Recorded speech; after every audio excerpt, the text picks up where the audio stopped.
Hey, welcome to episode 159 of the Collector's Quest podcast. On this episode, we're talking about games that came with trading cards. Or, I mean, there's just some video game adjacent trading card stuff we're also talking about, to be perfectly honest. We're pretending this episode is because, like, Valentine's Day cards, trading cards, but also if you've got, like, your precious metal gems, Honus Wagner first edition Charizard, like, trading cards are...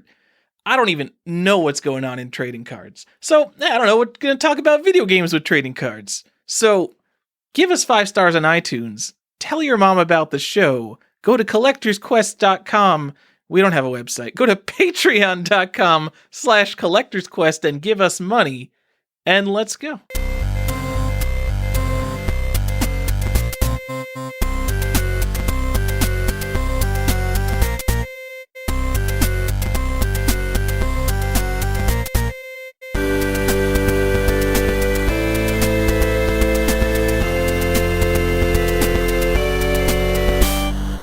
Welcome back to another episode of Collector's Quest. I'm Tyler, here with Johnny and Stefan.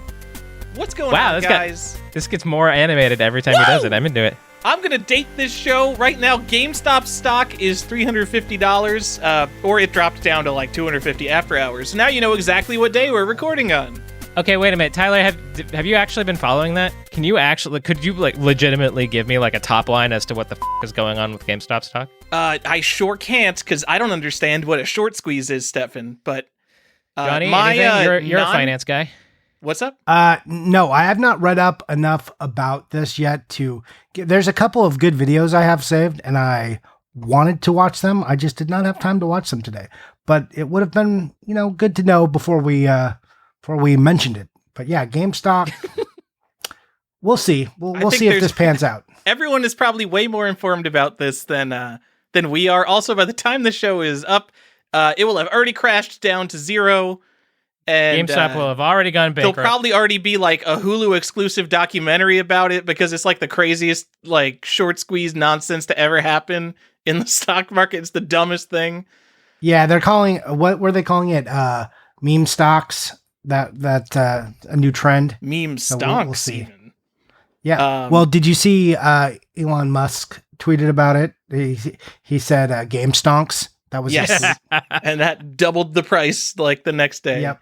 That's what I'm saying. Like him just commenting on it legitimized some of it, and then for some reason, like he is panning it a little bit, but his voice is strong enough that people are like, "Oh, Elon Musk said something. Let's buy more." Oh, sure. Yeah. It's insane. 100%. So my understanding of the situation is that because it is so shorted by big hedge funds, if enough people so when a stock is shorted, they eventually have to buy the stock back for a market price, which they're assuming will be lower. But if enough people band together and just make the price ridiculous, the hedge funds will have to buy the stock back at the ridiculous price, which is my non-financial, have no idea what's actually going on, understanding of the situation. And there are enough really stupid and powerful people out there who have apparently done this to the tune of like tens of millions, billions of dollars, like billions of dollars, I think is the volume of GameStop. So the hedge funds are going to get like shafted. Is that what I'm hearing? Because I'm here for that. That's the goal. That sounds hilarious. But it could also just be like stupid people are just like manipulating all these other people and are like, oh, buy this stupid stock so I can sell on my stock and get money. I don't know. Like it's also like the biggest pump and dump of all time. I have no idea what's going on, Stefan. The stock market is a giant scam casino. Well, you know what? For two people who said that they didn't know what was going on, you guys kind of knew a lot. So thank you.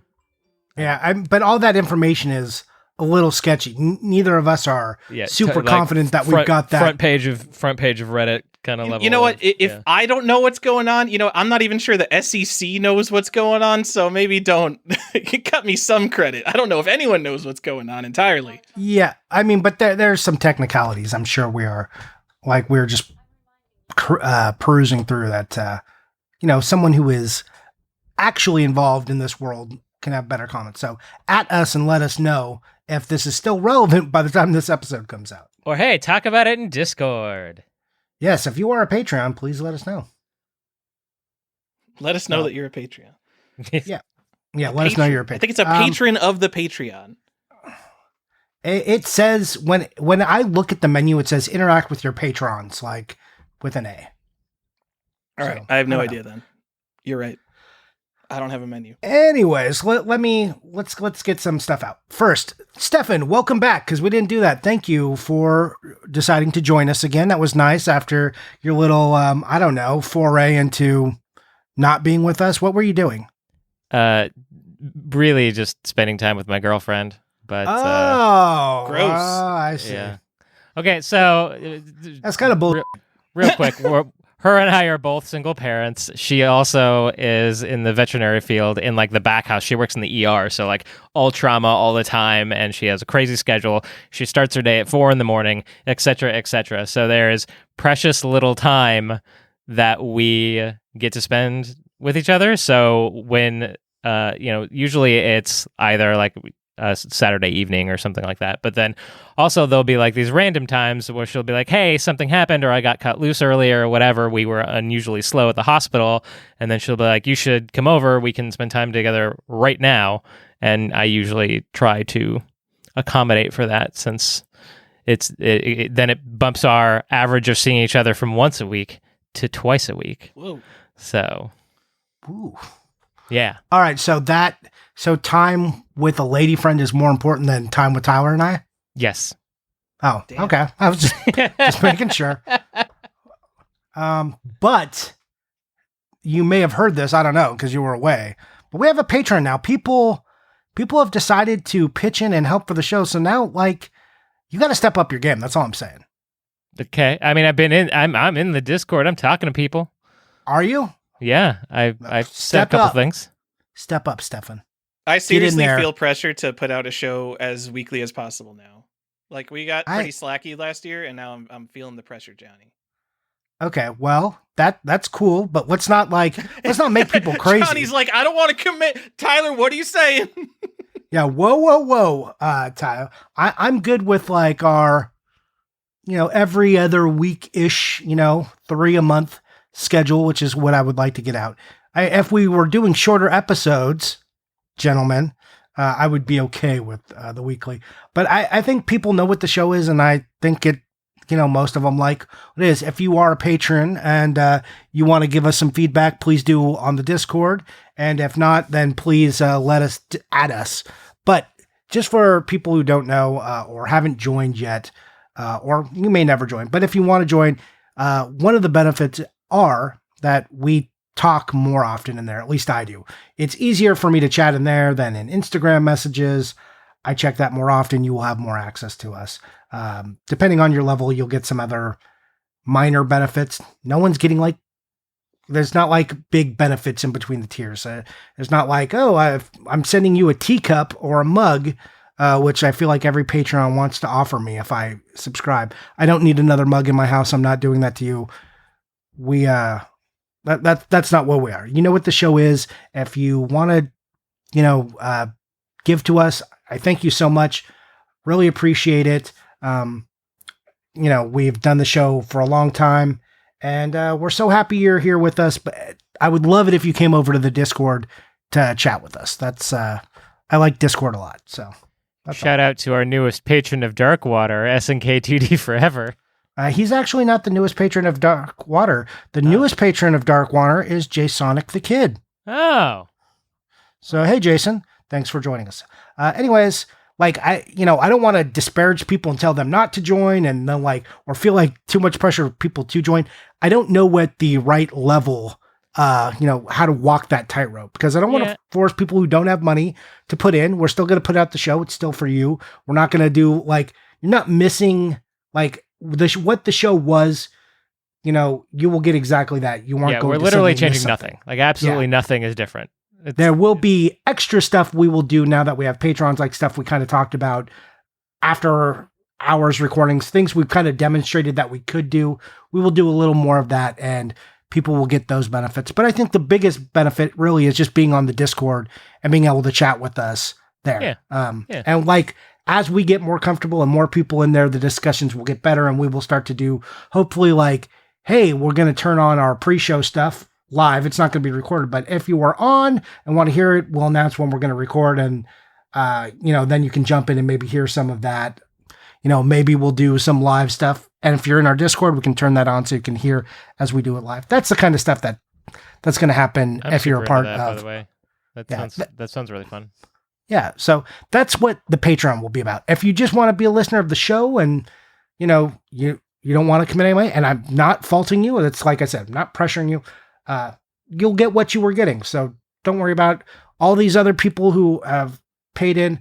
Again, thank you so much. It's awesome. Like I launched it and I don't want to like pressure people on Instagram. I don't want to like over post and I don't want to talk about it too much all the time on the show. This is still new, so I'm kind of advertising us, but I don't want to like always be like and subscribe, smash that like button. Hey, YouTube. I don't want to be that guy. Johnny, I hate it. I feel like an e-beggar. I realize that like it's new and we have to get the word out. But also it gives me the same feeling as I get when I'm negotiating with someone. I feel like I'm negotiating with our audience and negotiating is my least favorite thing. How would you know what that feels like? He's had to do it a few times. He hasn't done it well. No, I feel like if you guys are listening to the show, if you can't tell, I feel a little awkward too, because I feel awkward, putting it out there. But there were a few reasons, and I was telling these guys, like one of the things I was reading about why to do it is when we go to other shows, if you show that you have a Patreon, it legitimizes the show in a way. So we might get invited to more shows, to go more places, to see more people. So like, I think that's ridiculous, but it is that's the world. So anyways, thank you to those people. Now let's get on to the regular stuff. And I promise I'm not going to beat you guys to death with this. You'll get like, there of course will be some Patreon stuff in episodes. That will be something new going forward. We'll mention it, but I'm not going to beat everybody up. It's not going to be a long spiel like this each time. So for everyone who fucking hates this as much as Tyler and I do as well, sorry. Moving on. I love it. Give me your money. Well, Stefan should be our mouthpiece because you obviously feel a lot less awkward than I do. Anyways, I just want to tell people, like, I send out the little notes, and like when I join patrons and I give on those, like I always get those notes that like, thank you for joining, we appreciate it, or whatever. That's like what I always send out. And I always feel like maybe those are disingenuous. I sent everybody out a note who joined. That is genuine. I do appreciate it. I do thank you. And I do feel super awkward. All right, moving on. Stefan, Tyler, what the hell are we talking about today? I don't know. It's January 28th, so it doesn't seem like anything important, Johnny. Oh, nothing? It's Valentine's Day in a little more than 2 weeks. And you know what you get on Valentine's Day? Nothing, because you can't socially have contact with anyone outside your immediate household. Well, I guess you could send Valentine's through the mail. That's a thing. You could send them maybe a card. You could send people a card while you're socially distancing, while you're waiting for a vaccine that might take months to roll out, everybody. Yeah, months and months if you're lucky. Anyways, guys, the impetus for the show, like Tyler was saying, Valentine's Day is around the corner, will be sooner to you than it is to us right now.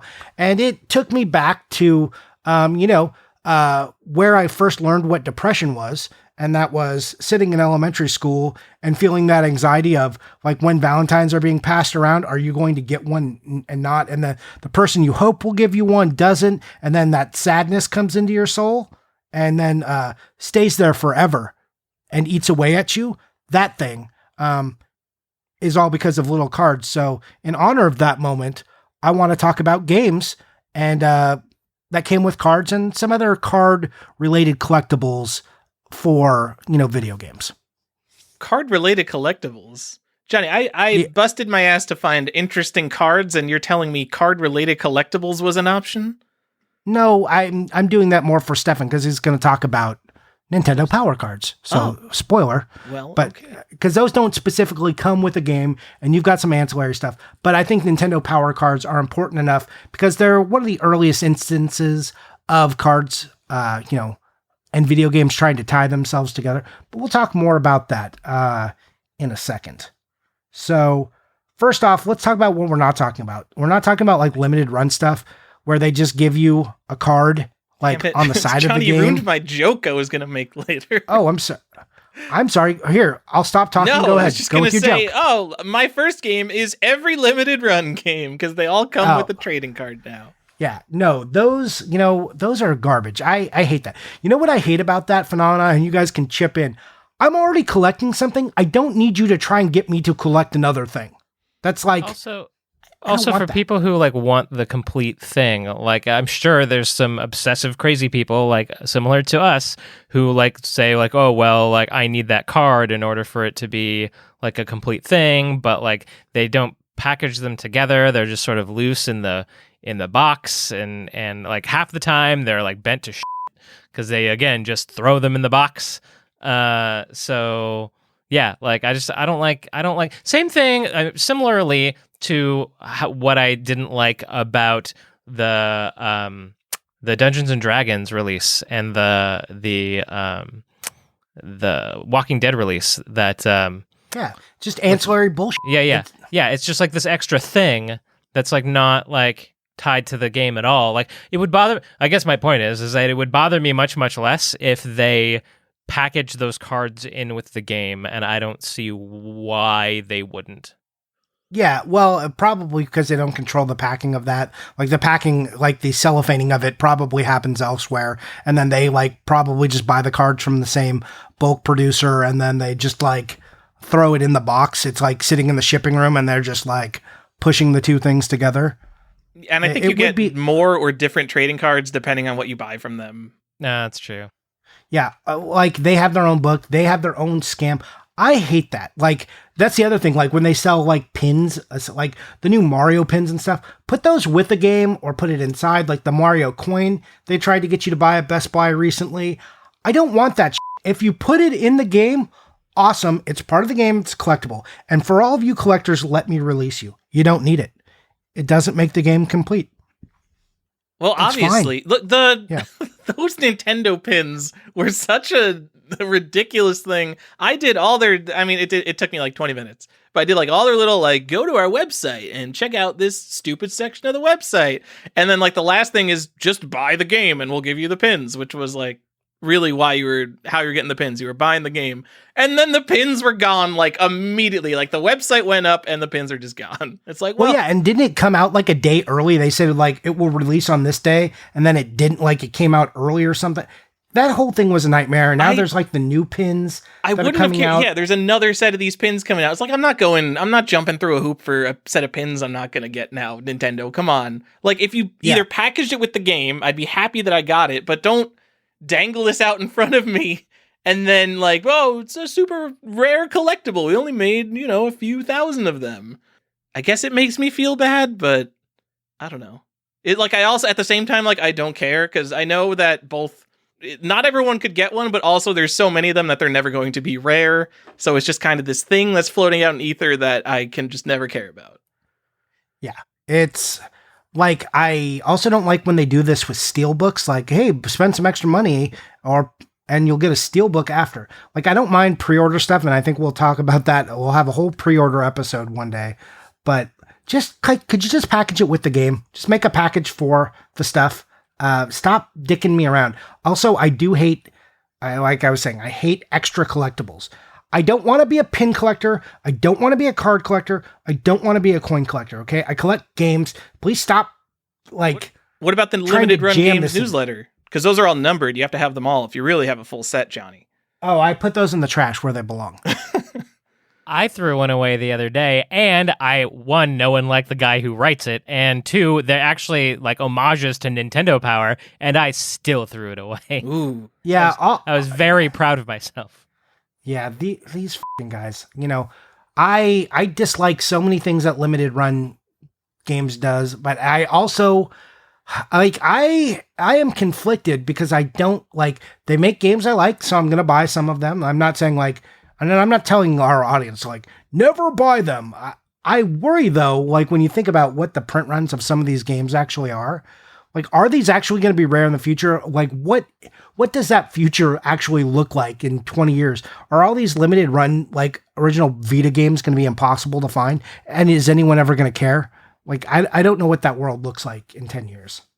I don't think people are going to care, but, I mean, look at So Little Samson, production estimate on that, is it 10,000? Because that was the minimum run. Do people think it was actually 10,000, or do people think it was like low 10,000s? Either way. So they say like, oh, this one only has 3,000, but really they're printing that game. There's like 2 versions on every platform, and they're printing it across 2 platforms. So there's like 10,000 copies of that game. Every copy of Little Samson came in a cardboard box, and they were all lost to history. And you could still kind of find a Little Samson complete in box if you really wanted one. Every single one of these 10,000 copies is going to be saved. So none of them, I think, are going to be particularly hard to find. Well, that's why I mean more of the Vita games, because a lot of the Vita games didn't get special editions. So there was only one print of it, and a lot of the runs were like 2,000 or 3,000, which means they probably made an extra like 500 to like, because they say like, oh, we're only making 2,000, but then they have like some retailers and stuff there. There's extra copies out there. Plus you got to keep a back stock in case things get damaged or whatever. That's why they're not actually numbered. Well, the Vita carts, are they still doing Vita games? Because I know for a long time, or like for a good while, they were saying like, oh, we're running out of stock and like Sony's not making more. 2021, man, it has to be over, right? Well, no, they're not making more. Like, I think there's going to be like 1 more Vita or 2 more Vita releases for like ones that were Kickstarters that's still coming out. But I think they stopped making the shells in the US was the problem. Got it. But we'll see. Like, my point is that some of those games, there is only like 2,000 or 3,000. Are they actually going to be collectible? Like, and if Little Samson was 10,000, but what if it's 30,000? So then that's a third less than Little Samson. So like, I'm sitting here shitting on these releases all the time. And then is there going to be a future where people care? I don't think there will at the rate that people care about like NES, for instance. But like, is there going to be this world where, so these Vita games are several $100s? It's got to be, you've got to be the person who, 1, cares about PlayStation Vita, which I already think like everyone's out. There's no one. 2, you have to want to collect a full set of PlayStation Vita, and you're going to consider the limited run games part of the set that you want to collect. And 3, you want to spend money on like stupid anime girly games like Nurse Love Addiction and Nurse Love Addiction 2, which might have come out of Vita too.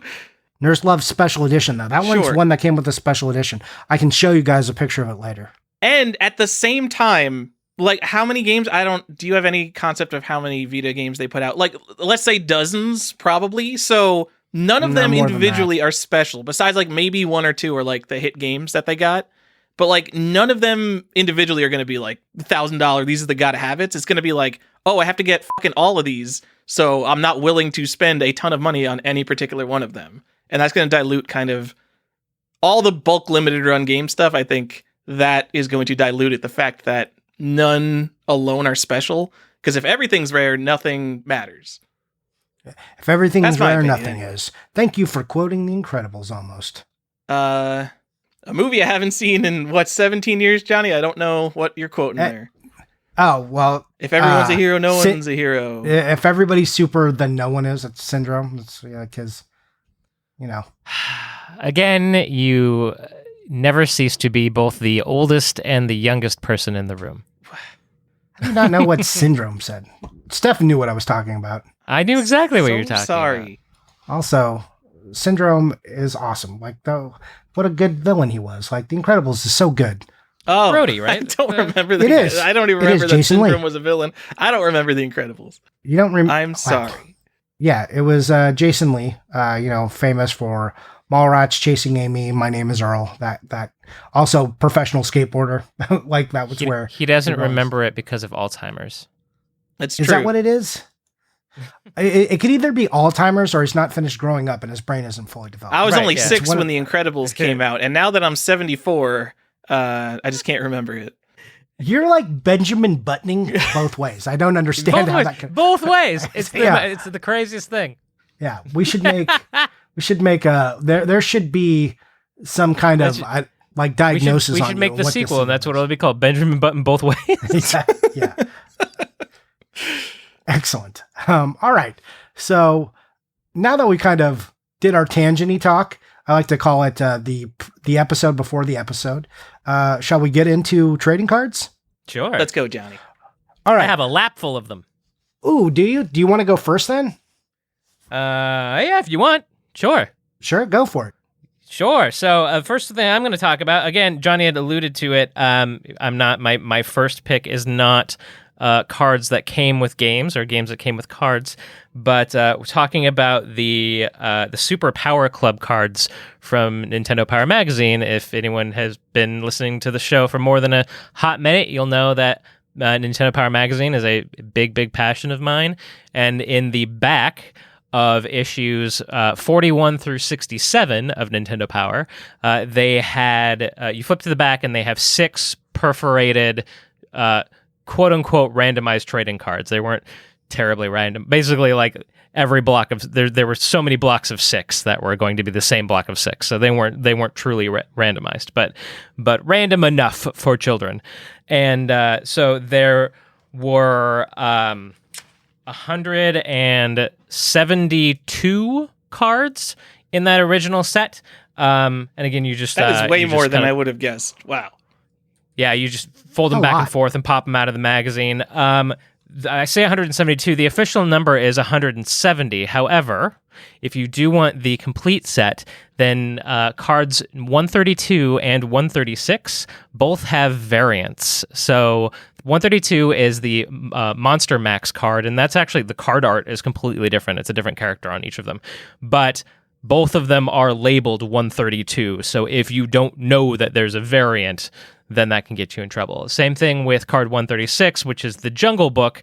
That was actually probably like a rights thing or like a copyright deal, because on one card it says Jungle Book, and on the other it says Walt Disney's The Jungle Book, and the card art is identical. So those are the 2 cards that have variants. So, but they're both of those 132s are labeled 132. Both of the 136s are labeled 136. So there's number wise, there's 170 cards, but card for card, there's 172. Where it gets a little bit more interesting is that for the 50th anniversary, or rather issue 50, they did a lot of different cool things. And one of the things that they did was in the product booklet that came with that issue, you could buy a collector's edition set of the cards that came out up to that point, which I think it was the first 71 cards. And they are not perforated edges. They didn't pop out. They're actual cards. And they have gold embossed collector's edition at the top, and also the actual Super Power Club logo is also gold embossed. Typically, when you see these, you'll only ever see them as sets because that's how they were sold. They weren't there was no trading involved. There weren't packs, and there was no randomization. It was just you bought that thing from the catalog. I did not know that, actually. That's kind of awesome. Yeah, so that's something to look out for. The other thing is, after issue 67, they still did do cards, but generally there was no randomization. They would just do like, okay, well, we're going to cover a game. Here is 6 Mega Man X cards, or here's 6 Street Fighter Alpha. I think had a run of 6 cards. So there are more cards to be had if you want to collect all of the quote-unquote Nintendo Power cards, but they are not, those game-specific cards are not considered to be part of the Super Power Club set. They're not labeled Super Power Club. They're just their own bespoke thing. Lastly, what I would leave you with is just a kind plea from me personally. Those of us who do collect Nintendo Power Magazine tend to be looking for issues that have all of the inserts, all of everything in them, all the posters, all the mailers, including the cards in the back. There are plenty of already torn out cards available online or wherever you happen to be looking for cards. You really don't need to pull any more cards out of the back of Nintendo Power magazines, making a complete magazine incomplete. So please, for me, if you're going to collect these cards, don't pull any more out of the issues. Don't listen to him. Do it. And then film yourself doing it and send it to him. Yeah, and then list those issues on eBay and don't mention whether or not they have the cards in them. Yes, definitely. And Nintendo Power, did it have some other cards as well? Like didn't they, I forget which issue. Oh, the cards that matter, Johnny? I I don't know if it's the cards that matter, but I thought there was like some random, like Street Fighter cards and like Mortal Kombat cards that weren't like labeled as anything. Yeah, they do. They do. I'd mentioned they did do some game specific stuff. Usually it was sets of between 6 and 9 cards that were specific to no randomization. It was just specific to that game. And so they would all be the same. The other thing that they did is that they would do, especially during the Pokemon craze, is that they would do promo cards specific to Nintendo Power Magazine, and they would put like a promo Pokemon card in, like whatever, the rubber cement. They'd rubber cement it onto a flyer, basically, into the magazine. So, and some of those have actually gotten, because there's one, it's called the Passport, and it actually unlocks, I forget which Pokemon game it is, but it actually unlocks content for the game that you can only get through that card. So that's actually gone up in value significantly. And now with like the most recent Pokemon craze, one of the cards that came in an issue was a shadowless Charmander. And so like that issue is now rocketed up in price. So yeah, the generally, if you see an outlier, aside from like the first couple issues that are like incredibly expensive, chances are they've got a Pokemon card in them. But yeah, that's about all the cards involved in Nintendo Power Magazine that I can tell you about. Yeah, Johnny, by the way, those are the cards that matter, the Pokemon cards. People don't care about Street Fighter 2. That's old man shit, but Pokemon will be relevant forever and is the franchise that you should shift your portfolio of investments into. Yes, so I will just tell you, like, 2 of the cards that are available are Sabrina's Abra and Dark Persian. Mm-hmm. And they have like, let's say, volumes 137, 136, 135. It looks like some of these were in. So you can check those out if you're looking for them. And they're on a corner of a page. So if they could be there, could not, but they are definitely, it says promo on them. So those inserts also, in case people are looking for things like this, they were actually prone to error. So oftentimes, like for instance, my issue that has the Shadowless Charizard in it actually has 3 of them, or Shadowless Charmander. It actually has 3 of the inserts that are glued in there. So those Pokemon inserts were pretty prone to duplicates. So sometimes you'll get more than one. It is pretty cool. Also, for people who want to go deep on that, it was also, I don't know, was it stapled into Nintendo Power? They made a Pokemon playmat for subscribers of Nintendo Power. And it was basically just a poster that you unfolded to play the game on. I think there's a calendar on the back of it, now I'm thinking about it. Yeah. So that's like another like Pokemon thing you can find. Yeah, there's all sorts of, once they started to put like newsstand issues in baggies, there's all sorts of like random extras. So there's actually a list. Let me see if on Video Game Sage, there's I forget the name of the thread now. I was just looking at it, but there is like a pretty comprehensive list. The thread is called, I have it right here, the official detailed Nintendo Power issue list, and this is by our friend Acid Jaguar, who is very, very thorough on his research, and there is it's probably the best list that I know of for tracking inserts and extras and stuff like that, because if you weren't intimately familiar with like the random cards or inserts or flyers or catalogs or whatever that they would just like slip in to like a baggie that they were sealed in on the newsstand, then you'd never really know that your issue is incomplete. So there's a very good list on Video Game Sage, again, that is the official detailed Nintendo Power issue list and the thread is by Acid Jaguar. So definitely, if you're interested in getting really nitty gritty into variants and all that kind of stuff, extras, that's the list for you. Yeah, and just so you guys know, if you are interested in entering a world that is very reminiscent of a hellscape and is full of danger and expensive things, start collecting the nitty-gritty of Nintendo Power and just like and variants, if you hate yourself and you love variants, then that's the place for you. Oh my God. Subscription cover. So, or the basically, whenever your subscription was coming due, they would start to give these like the warning subscription pages. due. Yeah, these like warning pages. Sometimes they were like an outside wrap around the entire magazine, but sometimes they were actually like they changed the printing on the actual cover. So that's a variant cover.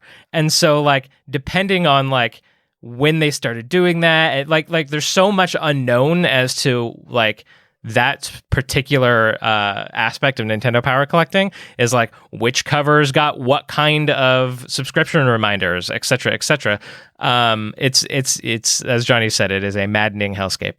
Yeah, the best one I've seen is your subscription ends soon, and it's this horror show of a clown on the cover, like telling you to resubscribe. I'm just like, I don't want any part of you. Why? Like, I don't even want to pick this up now. I don't want to resubscribe. Why are you sending me this, Nintendo Power? They're like, if you don't resubscribe, this guy's going to haunt your dreams. So yeah, you might want to. The thing that bothered me about those wraps too is that, aside from the fact that they were kind of questionable as far as quality of advertising, since they were wrapped on the outside, they also covered the spine, and then they didn't print the issue number on the wrap. Right. So, and like those things are pretty glued on there. It's really dicey if you want to get those things off. So generally, you just have to, like, if you're collecting and you get something with a resubscribe wrap on it, you just have to buy another issue. Like you just have to buy another copy. It's. I mean, I would think that the resubscribed ones are like desirable variants that you want to go for, right? So you wouldn't mind buying another copy. No, not usually, because they're not incredibly yet. Common. Oh, they're really like, that we common? Just we not we yet. Have to, yeah, we they've have got to to be get that 12 hype times going. as rare as regular issues, Stefan. Come on. I mean, at one point they had literally millions of subscribers, and so when everyone, how many out of millions of subscribers every month, how many would be due for their renewal? It's kind of a lot. So wait, when Nintendo Power was popular, was Pokemon popular? So this is crazy. Do we know, like, you can answer this in just some Nintendo Power knowledge real quick. Do we know how many were direct versus how many were subscriber? And for those that don't know, like magazine racks versus sent to homes, because those are variant. Like a lot of times those can be different too. Like what they say the printing on them is sometimes different. Yeah, honestly, I don't know. They did do like the newsstand prints had barcodes on the earlier issues, while the subscriber variants did not. Occasionally, they would actually do straight up subscriber variants or the bonus issues, like the you'll see it. It's a silver cover. I want to say it's 61 off the top of my head. But I'm probably wrong. Someone can at me. But it's the Mega Man X bonus issue that, like, if you had to subscribe to get that issue. So there were things that they did specifically for subscribers. I think once they started, because eventually the magazine got sold off to future publications, and I think that you got less incentive between the two. Yeah, well, I think that's when they started to do the baggy wraps, right? So you would, in the market, and then the subscribers didn't get baggy wraps, right? Right. So then you got like the weird inserts and other stuff. Then you were like more incentivized to buy the magazine or the off the rack or out of the supermarket or whatever, because they had extra stuff rather than if you were a subscriber. They kind of reversed incentive. Yeah, like the last issue, the home version the subscriber version came with a letter that the newsstand does not. I think the newsstand has like a calendar or something, like a poster. Anyways, so yeah, if you want to get deep on Nintendo Power, if you just want to get deep on cards for Nintendo Power is the place to do it. There's all kinds of variants on eBay that you can go find. Not just those Nintendo Power cards, as Stefan was saying. But then if you want to go crazy, just collect Nintendo Power variants and, hate your life. And then realize how heavy a box of magazines are. Yeah, and I will also say that generally it does behoove you to buy in large lots and then for the cards, and then pull what you need and then resell in large lots. that tends to be the way that it goes. Otherwise, yeah, okay, fine. If you want to pay $20 for a single perforated card, then that's on you, but you'll get really, really good deals comparatively if you just buy in large lots. All right. Anything else you want to say about Nintendo Power stuff? Or shall we move on to Tyler? Yeah, you can go ahead. I mean, I could talk about Nintendo Power all day, but that'll be it for me today. All right. There was not enough Pokemon talk in there, guy. I think we need some more Pokemon talk next time. Don't worry, we'll get to it. All right, we got more Pokemon stuff coming up. Excellent. Yeah. Okay. So I will start off by saying I looked for I wanted to find the first trading cards that had ever been inserted into video games, because when video games were getting popular, I feel like trading cards were getting popular. It was the 80s. It only made sense that more stuff would have come with trading cards. The only answer I found was the Konami Famicom Disk System games, which we've already talked about to death on another episode. There's like 120 of them. There's like 1 billion of them because they put 6 variants of the same card into one game. There's up to like 6 variants for one game. Some have like 3, some have 4. Yeah, it's crazy. But there's only like 12 games, right? I don't remember. Yes, okay. Something like that. But I didn't want to talk about that again, but I do think that's probably the first trading card set that was included in a video game, and I'm surprised I couldn't find one earlier that came out in America. The earliest ones I found in America, and this could be entirely wrong, were the Ballistic and Accolade Sega Genesis games. And just Sega Genesis games in general, a lot of Sega Genesis games came with cards, and a bunch of Super Nintendo games came with cards as well. But I looked in, like Sega Master System just did not have a lot of inserts. I think some games came with posters, and that's about it. Like there wasn't a lot of special stuff with Sega Master System. And yeah, a lot of their stuff, and if there was, like, a lot of it was tech toy stuff coming out of Brazil or in different territories, not in the US. The Master System here was like pretty bare bones. And then like Game Boy was I can't think of a ton with Game Boy, and NES is covered to death. Like we know everything that came in NES, and I'm almost positive there's no trading card that came with an NES game. There's a Monster in My Pocket figure, there's letters, no trading cards. So please let me know if there are trading cards before the 16-bit generation. I would love to know what the actual first American trading cards that came with the game are. Anyway, we're going to talk about the Ballistic and Accolade Sega Genesis games, which are unlicensed in the early 90s, unlicensed, and then towards the mid-90s, they got licensed, which is fun. A lot of people will include these on their Sega Genesis lists because everyone separates out the unlicensed games from NES lists, but because these are so common, no one bothers to separate them out on their Sega Genesis list. Just one thing about video games that drives me crazy, but just to throw some of these games... they got licensed later, so then they do belong on the list. But like some of them got licensed later, and then even like after the licensing deal, I think some of them kept being released unlicensed.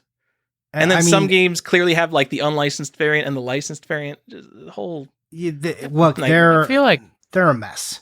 But I feel like Tengen, their games on the NES get sort of a pass that's similar to that sometimes. Like you'll have people, by Johnny Iuchi, who's like, I don't care about unlicensed, but I care about Tengen. Well, also, I think, and Johnny, I think this is what, maybe I'm pulling this from something, I may be pulling this out of your mouth, but though Tengen tended to be the ones that you would actually see in stores. Yep. So there's still that nostalgic tie for those kids. Because they were alongside the licensed stuff, rather than like Bubble Bath Babes and stuff you had to order out of catalogs Sachin and stuff games. like that. Yeah. Like Death Race. I never saw those games. And yeah, you're right. It's the difference is nostalgia. I have nostalgia for those. These other ones like have questionable origins, and I don't care because I never saw them. And like you didn't talk about them on the playground with your friends. They didn't exist. Like maybe some kid heard a rumor about Bubble Bath Babes, and that was like the closest it came. But Tengen, like people knew Gauntlet, people knew Tetris. Those were games. Those were games you could buy at stores and see. That wasn't, wasn't like I said, like Death Race or something. Yeah. So Tag and Dragon. Just so our listeners know what games I'm talking about, the Ballistic and Accolade games, I'm pretty sure Ballistic is just a publishing label of Accolade, or they're like co-publishers. They're definitely related. Hardball, Star Control, Onslaught, Turrican. They have really distinctive hardtop boxes. Probably maybe the best boxes, PC boxes on Genesis, or the worst boxes, depending on what you think. But they're super durable and hard boxes. The earliest versions of these games came with a set of perforated cards, and you guys will have to let me know if these are trading cards. They are 4 by 5.5 inches, which is relatively large, like almost postcardy sized. But they have a picture of the box art of the game on the front, and then some like advertising text on the back. And just because it is the box art, similar to those like stupid Game Boy gum cards, whatever we looked at a few episodes ago, I think they look super cool. They look pretty good. Yeah. I thought that one day, so obviously most of the times you buy one of these games and it doesn't come with the cards, just because it's like one of these fiddly Genesis inserts that gets lost, and people took them out and they broke them up and they probably put them in their trading card collection or whatever. I thought there was just like one set of these, and one day I'd just like go and I'm going to buy 5 sets of them and complete all the ones that don't have it. So when I was doing the research for this episode, there are at least 3 variants. So originally, it only came with 4 perforated cards, Hardball through Turrican. And so the right edge of Turrican on that variant does not have a perforated edge, meaning that is the rarest one. As far as I could tell, that was the rarest insert. And then there are 2 sets of 6 perforated cards. One has the dual card, which is Test Drive 2. It says coming soon. And the other one just has the box art for Test Drive 2. Are perforated cards cool, guys? Don't break them up. That's what I will say. I would say they're not cool, and definitely break them up. So what you'll see a lot, not a lot. Yes, a lot. I will say a lot because I collected Genesis for the past few years. People will take one of these sets and split them up and put just the card for a particular game in with the game. So like they'll take the Turrican card and they'll put that with a copy of Turrican. So rather than have the entire like set of 6 cards, they'll just have the Turrican card, and it makes it look more complete when really they've just like, they're kind of scamming you. So if you just see one of these cards with the game, that's incorrect. It should be an entire strip of perforated cards. And not to belabor it too much, but when Ballistic started publishing games as Accolade, or Accolade stopped publishing games as Ballistic, they moved over to a regular set of trading cards, which are trading card sized, 10 trading cards. They came sealed in a box, and the games from 1993 to 1994, let me just list a few of them. Super Off-Road, Hardball 3, Summer Challenge, Jack Nicklaus, Power Golf, Bubsy. Those all came with a set of these Accolade cards, which are less cool, I think, because they're smaller. I used to think there was a variant. I used to think there was a black Brett Hull card and a white Brett Hull card, but they're the same card, both sides. Anyway, they're just some advertising cards, and you're probably missing them from your Sega Genesis collection. And there are a ton of games that came with them. And on Video Game Sage, in the Sega Genesis box contents thread, I'm trying to keep track of which variants of these cards came with which game. So if you have a game with these cards, it would be cool if you can come to that thread and tell me what goes with what. Stefan, you will have to look in your boxes for Tyler. Yeah, I was curious as to whether or not they were in there. Some of them do. I can tell you a couple did and a couple don't. Well, I think most don't, but a couple do. And as we were saying before, though, like some of these variants, like because these games have variants onto themselves, not all of the games, like you might have a version of that game that some have trading cards, but other variants of it don't. So Genesis is a mess, y'all. So there are definitely variants like, so Hardball, there's definitely copies that came with the original strip of cards, which is only 4 cards. And then I see other copies that come with the 6th strip of cards, which is probably just because Hardball was an early game that was published throughout the Genesis life. So they updated the variant over time. And I would not be surprised if there are versions of these games that did not come with things, because as we always say, Genesis is a nightmare and none of the variants you can keep straight with anything. Right. You got more to say on No, that is more than anyone wants to know about these stupid Ballistic and Accolade ad cards. So that is the most anyone has ever said about them to date. 100%. Yes. Maybe. Like, wait until you get into, like, if you want to start getting into the nitty gritty, the some that have the Ballistic stickers and some don't, like getting into that variant level on them. There was a while we were doing that, and then I lost interest pretty quick because I was like, I hate this. I hate that Sega does this. And I just backed away slowly. So just to be clear, you mean Ballistic is a Genesis publisher, and they frequently put a tiny sticker on the back of games they publish? Yep. And so a lot of variants you'll see like with a little Ballistic sticker on the back or without a little Ballistic sticker on the back. It is super cool. Genesis is the best. Yeah, Genesis so good. Does. Like while I was looking up these cards, I found 3 Bubsy variants that were not in the Genesis variant list, and like there's super in your face variants. There's like a Star Flash on the box and a Star Flash missing on the box, and a Genesis Seal of Quality on the box. And I haven't seen anyone talk about it, and it's just like, how many of these variants are out there? It's a nightmare. Did you get into the video game classic versions, if those came with cards or not? So some of them people have opened and they don't come with cards. So Mike Ditka Power Football originally came with a set of 6 cards, but then the VG Classics version doesn't come with cards at all. Okay. But the Super Off-Road, the VG Classics version, comes with a set of 10 Accolade cards. What the fuck? And so the original Jack Nicklaus Power Challenge Golf, which says includes Baltusrol. I don't know what Baltusrol is. But there's a sticker on the original print of Jack Nicklaus Power Golf. That comes with the set of Accolade cards. But the one without the sticker, we've opened sealed, and that one doesn't come with cards. I hate this whole conversation. Whew. Yep. Whew. It is. Yeah.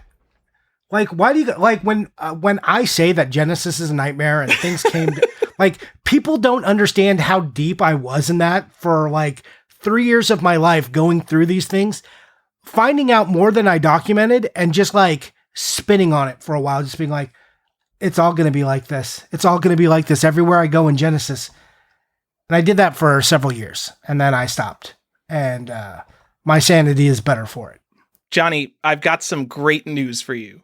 I'm pretty sure that Double Dragon is probably the only game out of any of these that people like really care about. And it's got the most common variant of these cards, which are the 6 perforated cards. So, well, also Universal Soldier, because I think that's supposed to be Turrican. So sure, I think that was just a label. That is not nearly as popular, though. No one cares about. I'm just Universal saying, like another one that matters. Also, Super Off-Road was a good game. So yeah, Star Control is a great game. Turrican 1 is a great game, but the Duel is a great game. Like they're good games. It's just like not as collectible as Double Dragon, because Double Dragon has the name recognition of people who like the game, even though Double Dragon is a bad game. When you're talking about variants, there's a certain demographic who don't really care about how good or popular or anything the game actually is. Yeah, but I mean, there's people out there who are going to buy Double Dragon on Genesis who don't care about any of these other games. Yeah, because it's better looking shelf candy, right? It makes a better Instagram picture. Sure. So. All right, no, we have talked too much about this, and no one cares. So no one. We've got to get back to Pikachu's. So Nintendo Power, the first Pokemon card they sent out, I remember, was the E3 Pikachu, and I got it. And I was like, whoa, this Pikachu's from E3. And now looking back on that, can you imagine going to E3 in 1999, height of the Pokemon craze, you get an exclusive E3 Pokemon card. And then later that year, they're just like, all the millions of Nintendo Power people, they get that card for free too. And you're like, my E3 Pokemon card. Yeah, well, back then TCG wasn't quite the racket that it is now. I mean, it was still a racket, but, it's going to be okay. Well, I mean, I wasn't at E3, so I thought it was just cool. I was the one who got these Pokemon cards for free from Nintendo Power. So you're just having empathy for all these people who theoretically got screwed? I feel bad for them. They could have had a cool collectible. Stuff from E3 tends to be pretty cool. And instead they don't. Sucks. I don't know. For every cool thing that's from E3, there's 10 tape measurers. Okay. Well, with I've got an Uncharted 1 paperclip holder with a little magnet in it. Exactly. Johnny, tell us about some cards that hopefully people care about.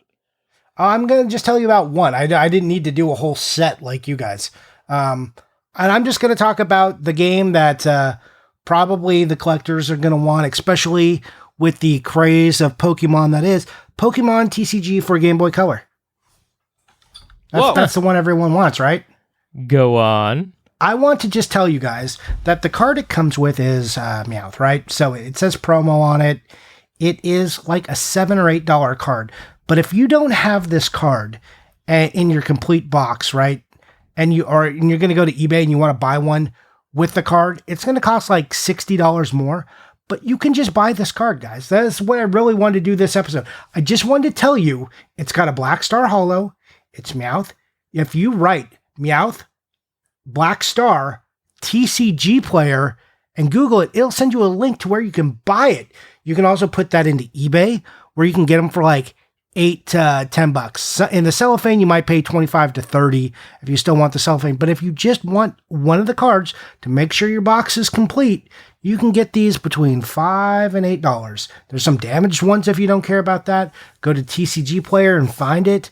Like, save yourself some cash, because I know everyone's going crazy on Pokemon. They like want to get it. Also, this game is so plentiful. There are so many of this card. It's insane. Someone could orchestrate a buyout. I'm not saying you guys should, but like, they're not that expensive. You could literally buy out all of TCG Player and eBay and force this card to spike horribly. I don't advise that, but you could. Anyways, again, Meowth, Black Star, TCG, like it is the least favorite of the Pokemons, like as far as price and collectability for some reason, but it is the game that actually comes with a Pokemon card. So I don't know how that works. Maybe because it's on Game Boy Color and Game Boy Color sucks. Yeah, with Pokemon, I have found that the promo card, in the very few promo cards that were actually like won and awarded to you, those are the like horrendously expensive ones, the Pikachu Illustrator, etc. But all the ones that like came in mail away or like mailer opportunities and magazines and stuff like that, games, those tend not to be very valuable. Yeah, and this one isn't, but it does force, like, far as the game goes, it forces a premium, because most of the people took the card out of the game and then lose the card or never want to sell it. So it forces like this false premium for games that come with the card. So that's really why I wanted to talk about this one. You don't have to pay that false premium. The other thing that'll let you know, aside from it being Meowth on the cover, is that next to the promo star in the art, it says GB in black letters. They're offset a little bit in the corner. So, like, you know very specifically this is the Game Boy one. Like, that's what that stands for. Johnny, I bought this game maybe 2018. I think it was $35 and it came with the card. So it's still $35, right? No, it's like between 100 and 160. Okay. Yeah, that's what I expected to hear. Yeah. Good game. It sold a ton. Isn't it like a top 10 Game Boy Color game? Yeah, it says Pokemon in it. Of course it's a top 10 Game Boy Color game. Really good game, though. I will say, in the 90s, maybe this came out in 2000, but I never was satisfied with any single-player Magic the Gathering game, but this is a really good implementation of base set Pokemon trading card game. Yeah, so... and that's like one of the trends you're going to start to see, right? In the 90s, early 90s, there was sports cards, and like Nintendo Power did this weird stuff where they just like slapped whatever, like, here's games, Accolade did it. But as you move on in time, it all becomes TCG player cards, like our TCG cards, which are trading card games, like collectible card games, CCG, TCG, whichever of these you want to use. You start to see like, oh, I'm going to, my ancillary products, I'm going to put a card in with this and try and sell my TCG as well. Or I'm going to try and sell this game by the strength of my TCG, depending on, what angle they were coming from. Weirdly, though, you mentioned Magic, and the Magic game didn't come with a card. They had some comics that came with cards. Later comics... Inquest came with a lot of cards, right? Yeah, Inquest. But there was like a specific Magic comic book from like the late 90s, or maybe early 2000s that came with cards. And then there was some in like, I want to say like 2015-ish that came with. Those are more expensive. It's just weird that there's been a couple of Magic games and they haven't like really tried to like put a promo card in there to sell the game. Is that because people are hot for Magic? What did like around 6th edition, there was a Magic PC game. How could they have put that out without a card? That must come with a card, right? I don't think so. Like the Magic on PlayStation 1 doesn't. Are you talking about Chandralar? No, it was just like called Magic the Gathering. It might have been like a tutorial, like box set thing. I don't really remember. Yeah, so I don't know because I didn't ever do it on the PC or that. I don't think Chandler came with one either. No, I like. Can you imagine them putting out a trading card game without coming with a trading card these days? Right, but and that's where like you're gonna see that like pretty much shifted as it went along, right? And I just wanted to like look at some prices right now, for a complete Game Boy with the card for the TCG trading card game. It doesn't say TCG; it says trading card game. So you have high as like $275, but there are with the card, right? We have $139 without, and then you get up to with the card. I'm seeing $250. The only one I see right there is $250. So, but I think I searched Pokemon TCG. So let me put in trading.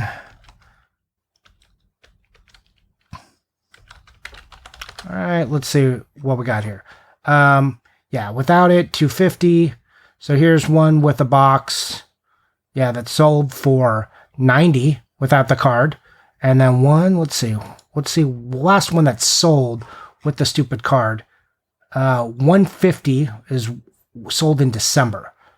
$130 without the card in November. So yeah, $170 with the card. Like there's just so many that sold for much less. Like the 60, 100, 95, 78, 80, because they didn't have the card, 75, 65, just yesterday, no card.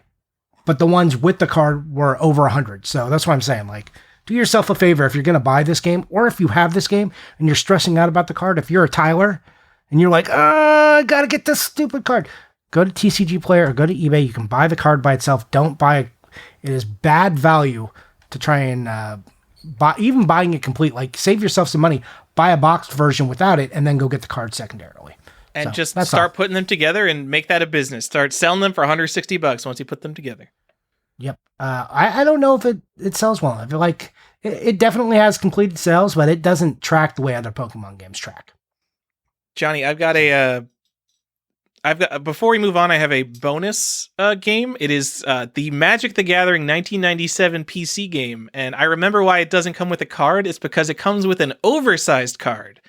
And these oversized cards I remember being really popular. Like I had an oversized Black Lotus. I had like a bunch of like weird oversized stuff in my binder. Yeah, there are people who collect specifically the oversized cards, and some of them are expensive. Like I think there's a Sarah Angel promo oversized card that's pretty expensive.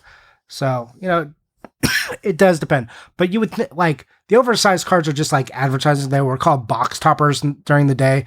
If you bought a box of Magic, there was like a lot of times a big oversized card on the top. Sure.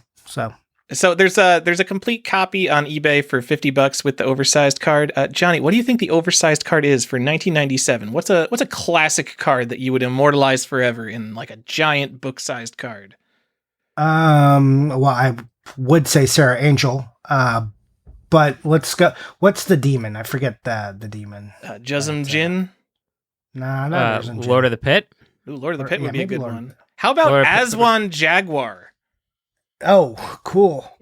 When it comes into play, choose a random creature type from those in your opponent's deck, and then you can pay and tap it to bury a creature of the chosen type. By the way, you don't bury things anymore. They go to your graveyard. What a wacky card. Changed. Nightmare would have been a great card, too. I'm sorry for everyone who doesn't care about Magic the Gathering, or Accolade, or Ballistic trading cards. Stefan, tell us about something that matters. Well, yeah, but you can go buy a Magic game and get an oversized card. That's the thing. If you want these in your collection, you can do it. Tyler, I don't know that I can fulfill your wish here because Johnny kind of actually set me up for a good transition because I'm going to talk about another single TCG add-in, but it's even worse because it was randomized and there's no doesn't seem to be much rhyme or reason to it. But this is for Doom Troopers for the Super Nintendo. And if y'all remember, Doom Troopers was a failed TCG. It was one of the earlier, I'd say, Johnny, right? The earlier Magic clones, right? around the same time of like Jihad and Spellfire. Like I feel like it was in those first few, right? Yeah, I would say so. I mean, I'm not gonna. I mean, trading card games, they come and go. Like good games fail. The fact that Yu-Gi-Oh, Magic the Gathering, and Pokemon have had this staying power is actually kind of incredible. Sure, I'm only saying failed because it mechanically does not publish anymore. Right. I'm not saying it's not a good game. Like a lot of these games come out and are here for 6 months to a year, 3 years maybe, and then go away. Like most games aren't. What I'm saying is most games aren't Pokemon or Magic or Yu-Gi-Oh that have been around forever. I thought the BattleTech TCG was amazing. I mean, I also love BattleTech, and I know you are not a fan of mechs, but I thought that was a fantastic game. Nope, and it is no longer. For the better, but anyway, yeah. died. So Doom Troopers was an interesting side scroller shoot 'em up for the SNES and Genesis. It was almost like they were doing the like pre-rendered 2D sprites, so it kind of like felt a little bit like Donkey Kong Country, but with like a cross between Earthworm Jim and Donkey Kong Country is what I'll probably say. Because it was like hyper violent, like all the enemies explode when you shoot them and stuff. But also like, especially like the first couple levels, like there's a jungle level for the first level. The foliage in the background looks exactly like Donkey Kong Country. It's ridiculous.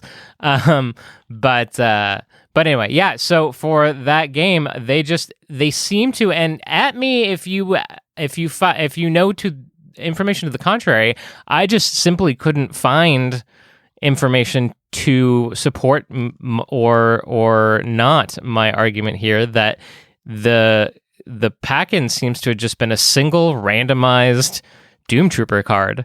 It does. I've seen all of the listings on eBay right now, for instance, all between the sold and available listings that came with a card were all different cards, like completely different cards, totally random. Or at least that's the way it seems. So yeah, it seems like if you want to complete your Doom Trooper, that you could just stick it in a card. Just pick any card, stick it in there. I mean, I think it was a specific expansion, though. Yeah, that it was. So don't grab anyone, but it is a specific expansion that is not expensive to get cards from. I feel bad now. I definitely paid extra to get a Doom Troopers that was complete with a card. And at the time, I wasn't thinking. I didn't even know Doom Trooper was a collectible card game. So that's why if I knew that, I would have tried to figure out what card it is. Because sometimes, even if it's the same card, I know for like the Yu-Gi-Oh games, it'll be the same card, but the card will have like a promo like code on it, so you can't just get the regular card from the card game. But now I feel bad about overpaying for Doom Troopers. Well, and that's kind of why we do shows like this too, right?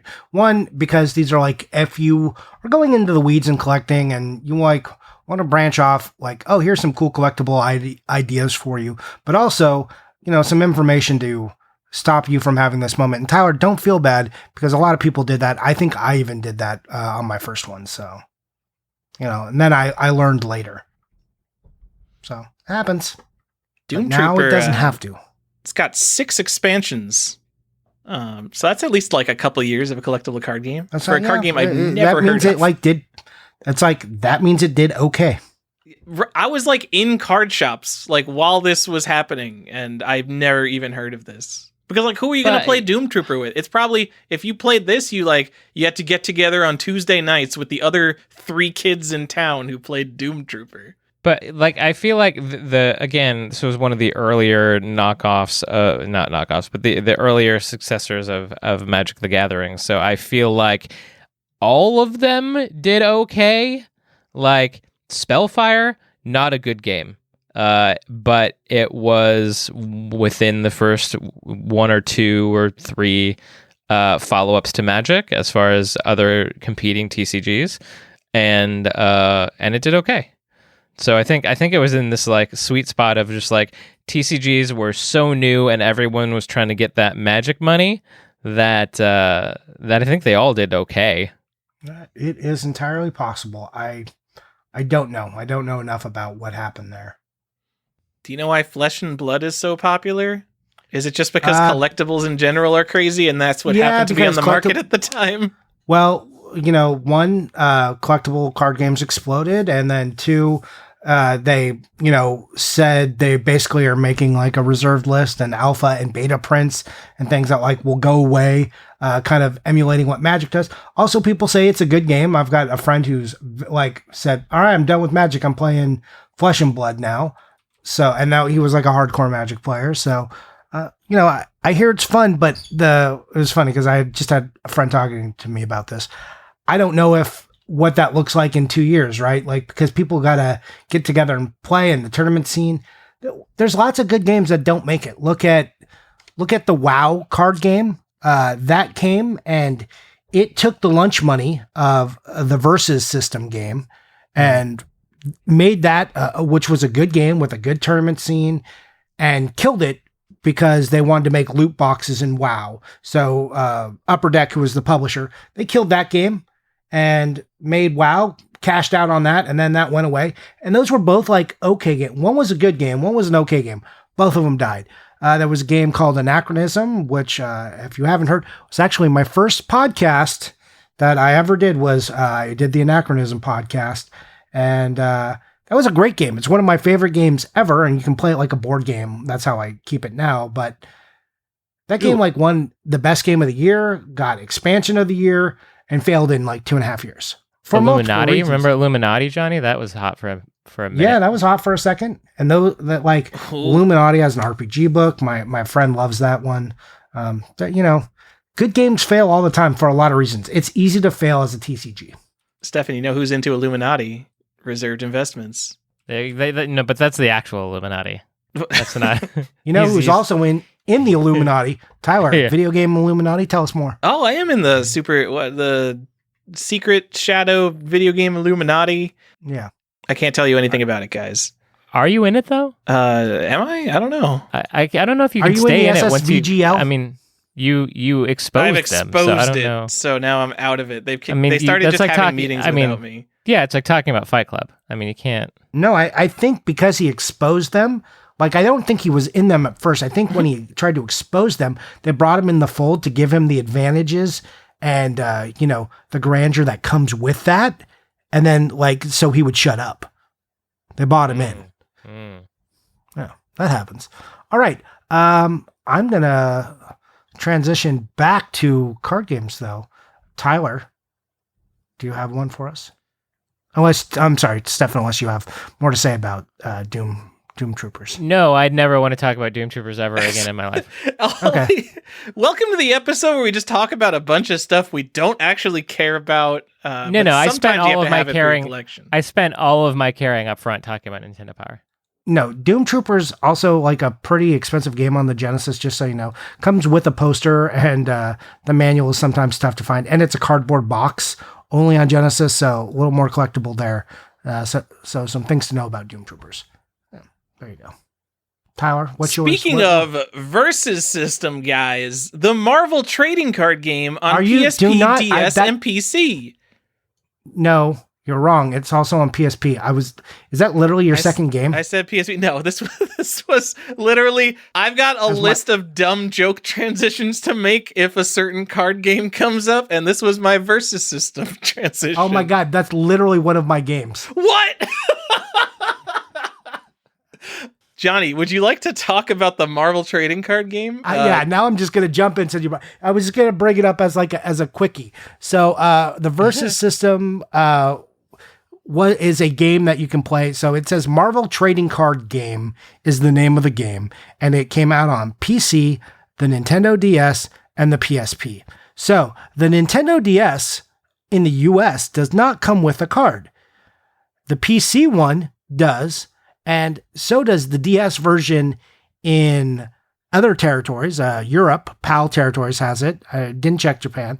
PSP, in all of it, I think it was only released in the US, comes with the card. It is an extended art card, which is like their version of a promo of Armageddon. And it's a plot twist, which is like a magic, like an instant, basically. So it's not like specifically the character, but it's got like a blue frame.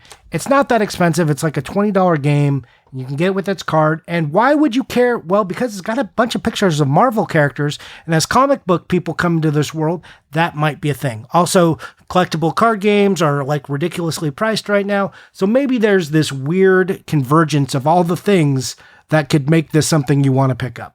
I was going to bring it up as a joke just because it's Marvel and there's comic people in the market. But like all this is available new old stock. Like you could literally buy this on Amazon and it's not even full MSRP. So no, it's like $20. Don't invest in sealed PSP games. Maybe a pro tip from the Collector's Quest podcast. Johnny, can I talk about a real game, or do you actually have more to say about the Marvel trading card game? Just that, like, it's the same card for all of them. So if you find the card loose or whatever, you could just literally buy shove new it old in stock. Any of the games. Because guess what? No one has this game, and no one is looking to complete it. So you could just spend $16 on a brand new literally own this game on the PSP, and I bought it brand new from GameStop. Why? You could have bought Metal Gear Acid, which is a fine card. Why did I buy it? Because did you not hear the part where I said I played the Versus game? I used to play that. I didn't play Magic. I played Versus. In fact, I played it competitively. I was on the pro circuit for that game. I thought about it. So when I was like way like too deep, I've been too deep into collectible card games a while. I thought about getting into Versus System, but the scene at my local store was like the middle school and young high school kids, and like I was like 20 at the time or something. So I didn't want to like be the weird older guy who was just like stomping kids in Versus System. I had to be that guy for a while, and then but I'd never played a TCG before. Like I had played Magic once with a friend and had not a great experience. So I went over to Versus and did that by myself and kind of learned with a few other friends. And that was like cool. But then when I wanted to go like be competitive with it, it was all like, kids who were too young for me to be playing with, which I think I was like 23 or 4 at the time. So then I went, and I was in it right when it first started, like in the first like X-Men Brotherhood set and stuff. So I then decided I actually had to go to like actual tournaments, like big events and stuff. So we had Gen Con LA for a few years out here. There's Gen Con in, I think, Indiana, which is where it is properly, but they had this offshoot in Los Angeles. And I went, and in my first one, I qualified for the pro circuit. So I did okay in that game, and then I stayed for a little while. They did mess up my name and call me Johnny Lucci, much to my shame. So like my first badge and stuff, like, this thing that's like kind of my trophy at that point, got my name spelled wrong. Very sad. So thanks for telling us about Versus System, another card game no one cares about. Is Versus System still a thing? It must be, actually, right? No. See, you think people don't care about it, but Upper Deck is still producing Versus system, because Versus was a system. It could be Marvel and DC. They expanded it. They did like some Buffy, but now they print it more as like, they print it more as a board game now, but they've even printed newer sets, and they've like a couple of collectible versions of it, like recently in the last like year or two. You'd think this game has been dead for 10 years, but nope, they're still like doing this stuff. So Versus System is very much still alive, and you can like play it. It's a fun game, and it's not hard to learn. And now you can pick up a pack of it, like a 2-player, like a starter deck, basically. It's not like a collectible card game anymore. $20. You can go play a Buffy version of it if you want. So is it like one of those card games where it's like non-randomized cards and you just buy expansions now? Now I believe that's something like that. Yeah, now that's what they've done, but they also did like some special foilized print, like for some of the Marvel stuff. Some of it is still expensive. Most of it is just like bulk now, and like who cares? But like Upper Deck's been trying some weird new stuff. Also, if you don't know, like about collectible cards games like Magic and Pokemon, but there's also like these special print Upper Deck cards for like Marvel and stuff that happen, just like Marvel cards like you used to buy back in the day, like in a foil wrapper, and be like, oh, here's like, cool, I got Storm and Jean Grey, awesome. Like, but now there's like special versions and like lottery cards that you can get that get very expensive, couple $100 a box for like 4 of them, and you might get a special print like. For like 4 cards, you're saying, right? Just to be clear on the insanity of the trading card world right now. They're doing that with Magic too, right? Magic is a little bit different. It's not this far out. Magic has done some far out things, but this is still like the place that Magic is going to go eventually. But there's like way out there stuff that you just look and you're like, I did not comprehend that people were buying like 6 to 8 Marvel cards random for $300, hoping that they get this $1,000 card in their box. Like, I didn't know that was still a thing, but it is. Like, you don't play with them. They're not like Pokemon cards. It's just a card. Like, here's a nice little art piece of Venom. Cool. Oh, this is a Venomized card. Awesome. This is the variant that I wanted. Like, it's very weird. I like weird.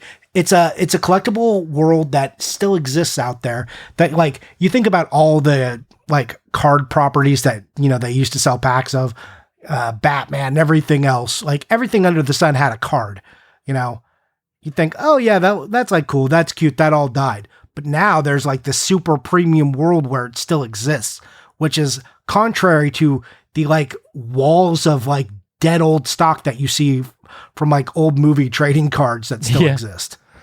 Yeah, so. I almost bought it just for nostalgia. I almost bought a first edition Marvel booster box, or not booster, but whatever they call it. Like, there's a box of packs for the first Marvel. You know, the white border Marvel. Just because I thought it'd be fun to open, and they're actually not that expensive. It's like a couple $100. Yeah, you could get back into the early Marvel like overpowered trading card game. Yeah, There's a lot you can do. Spellfire is like $60 for a sealed booster. Woo. Anyways, Tyler, you can now I'm done. You thought it was a joke, but there's a whole like seedy thing I was going to get into, and I did. Now go ahead, go with yours. Even talking about, let's get back on track, guys. I don't even remember if I had a comment. I want to talk about a game very near and dear to my heart. Animal Crossing, which I have managed to shoehorn into this episode by complete coincidence with a game that I just bought. So, history lesson, guys. What's the first Animal Crossing game? Yes, obviously it's Animal Crossing, or Animal Forest on the Nintendo 64 in Japan. What's the second Animal Crossing game? Animal Crossing.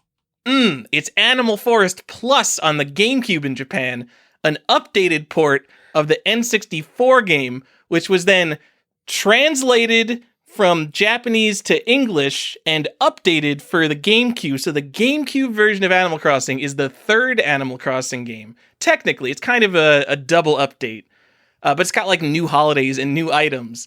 But then that version was so good, they're like, God damn, the Americans have this amazing version of the game. So they translated it from English back to Japanese and added even more stuff to it. They got new bugs, new fish, new islanders, new items. That's Debutsu no Mori E+, the e-reader GameCube version of Animal Forest on the GameCube. Oh no. I don't know, I stopped listening like 5 minutes ago. Oh my god.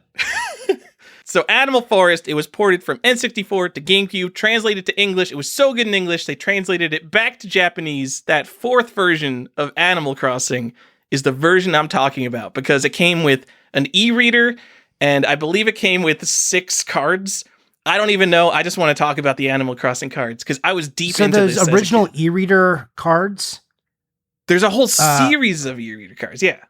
Well, yeah, but there's the Mario ones, there's the Pokemon ones, there's Animal Crossing, and then there was the, games you could play, and there was Mario Party. That's the e-reader collection. Those were the worst idea, dude. The games that you could play, because you had to like swipe like fucking 6 cards or whatever. No, it's awesome. Magic, though. Look, man, I thought it was so cool. I thought it was so cool too. I loved my e-reader. Oh man, I'm going to play Excite Bike. All I need to do is swipe this card. How does that work? It just reads those 4 dots. Yeah, I thought that was sweet. But anyways, that's like the e-reader world. We could go all into that. That's like a whole episode. But so those Animal Crossing e-reader cards, the US ones and the Japanese ones would play on it, or was it only the Japanese ones you could swipe to add items to the game? Well, let's start at the beginning, just in case we have some listeners who don't know. Maybe tell people how e-reader works. It's a super dumb accessory that you connect to your Game Boy Advance, and you swipe cards with barcodes like a credit card. And it doesn't work every time because it's got to read the stupid thing.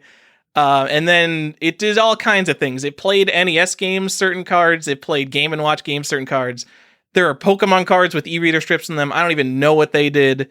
But the Animal Crossing cards, they did a bunch of different things. So if you scanned them outside of the game, they would give you a code. And if you mail that code to someone in your Animal Crossing village, they would send you back an item. But each of the cards, they're like trading cards. They've got a villager on them. If you sent that code to the villager on the card, they would send you back an NES game. And that's like the best part of Animal Crossing, that you got to play NES games on GameCube, which before the Wii, that was freaking cool. So there are 4 series of, there's like 4 expansions of these Animal Crossing cards. Back in the day, they were $3 to $5 a booster pack. They came carded, like it wasn't like a booster box of cards. It was like one booster pack carded on a cardboard thing that you put on a hang tab. So it made them feel more special. I could never find them at retail anywhere. I was spending like $10, $15 a pack even back in the day for them. And I remember the cards were like at minimum $1 a card, going up to the better cards being like $5 or $10. And still super expensive. And yeah, they're still similarly expensive, especially for the good stuff. So, like spending, like I'd say I spent on average probably $3 a card per card. And this was in a day I was playing Type 1.5 Magic, and like a few dollars for a card would get you like a pretty good old Magic card. So it felt crazy to be spending this for Animal Crossing cards, but so goes the sickness, especially when it comes to getting free NES games. Yeah. So the new Animal Crossing that came out on the 3DS, that they re-released. There was 4 series of Animal Crossing cards. And I think the 4th series, maybe there's only 3. I can't remember. It's 3 or 4. But those cards are crazy expensive. You know, like they became dead stock, and then those people just jacked the prices up. And then like the Mario Sports cards, which are also amiibos, like those cards became super expensive. It's an insane world out there if you want the e-reader style cards. Yeah, and the new Animal Crossing cards are amiibo cards too. And those are also heavily counterfeited. Like you can just go buy a set of those on AliExpress. So be careful if you're buying the new cards. I will say... if you're buying sealed and packed though, so expensive. Yeah. So actually all of the old e-reader stuff, that's all available, new old stock. Because like this was always kind of cool stuff to have and collect. Like $50 to $100 a pack. It's pretty crazy, but there's no like particularly rare set, I don't think. The 2 coolest cards, so Mario Bros, the arcade game, and Ice Climber were 2 NES games that actually came on cards. I think there's like 60 or 70 cards per set, so let's say like around 200 cards. I'm just going to guess that those are the 2 most desirable cards, and one like just sold on eBay. Both of them bought it now for $200. Holy crap. That gives you an idea of these weird old Animal Crossing cards. And Zelda and Super Mario Brothers, just fun trivia. Those were programmed into Animal Crossing as if they were going to release it somehow, like some kind of promotion, and they just never released it. So the only way to get those games is by cheating and unlocking with Game Shark. Because Nintendo, even back in GameCube days, they're like, no, Zelda and Super Mario Brothers, we can't give that away for free. Those are too good. Have an Ice Climber card. Ice Climber is great. Don't you on Ice Climber in front of me. I know. Yeah, it's fine. There were some promo cards in this set. So one was included with the e-readers. So a KK Ska card. There was an NES Link promo design card. So it would like literally just give you a pattern that looked like Link. If you scan into the game, that came with Nintendo Power. And then there were a few cards that were sent out to retailers as promos. So if you see someone who has like 100 of the same card for sale, it's probably just one of the cards that was given to retailers as a promo. Now, are these Japanese ones or are these the American ones? These are all American. U.S. We should say North American. North American, Jesus. North American. And then, Johnny, the Japanese set has like new villagers. They've got like villager exclusive cards where you scan the card and you just get the villager in your game, which isn't something that happened on the US side. There's like, oh, I need to get this weird bird guy. I got to get the exclusive card. And then, oh man, e-reader, there's like the E3 2002 pack of cards. It's like, it's always on eBay. There's multiple of them on eBay right now. It's just 4 e-reader cards and it sells for like $2,000. What is going on with e-reader, Johnny? I have a box full of e-reader cards from back in the day, and they are, I don't understand what's going on with them. I have like 2 of the sealed Pokemon ones, or 3 of the sealed I think I have 2 of the 3 sealed Pokemon ones, but I have a double of one of them. So I'm missing, I think, the leaf green one. And it's a weird world. E-reader is a strange thing that people collect. I don't know why, but they collect it heavily, and it is expensive. It's not always expensive. I've literally got like a box full of new old stock NES e-reader cards because I thought those would be the cool ones to just like, maybe I should buy like 50 packs of the NES games because they're like $1 each. Instead of hoarding the Animal Crossing cards or anything that was actually going to be cool. So all those NES games are pretty much worthless. Like $5 a pack, maybe. There's also a couple, or at least one, I don't know enough about Pokemon, but there's at least one expansion that is also e-reader cards. And so that E3 2002, I don't actually know how you got those Pokemon e-reader cards. Was it just an expansion that was entirely e-reader? Yeah, Skyridge I know is e-reader, or at least there's a lot of it. Okay. Yeah, there was. God, they're so ugly because they got a barcode on the card. Yeah, there was e-reader bundles too that had a couple of like exclusive cards in it. E-reader stuff is crazy. Also, just before we move away from e-reader, I mentioned the SS Title ticket card, Pokemon card that came with an issue of Nintendo Power. That indeed also was an e-reader card. Really? Yeah.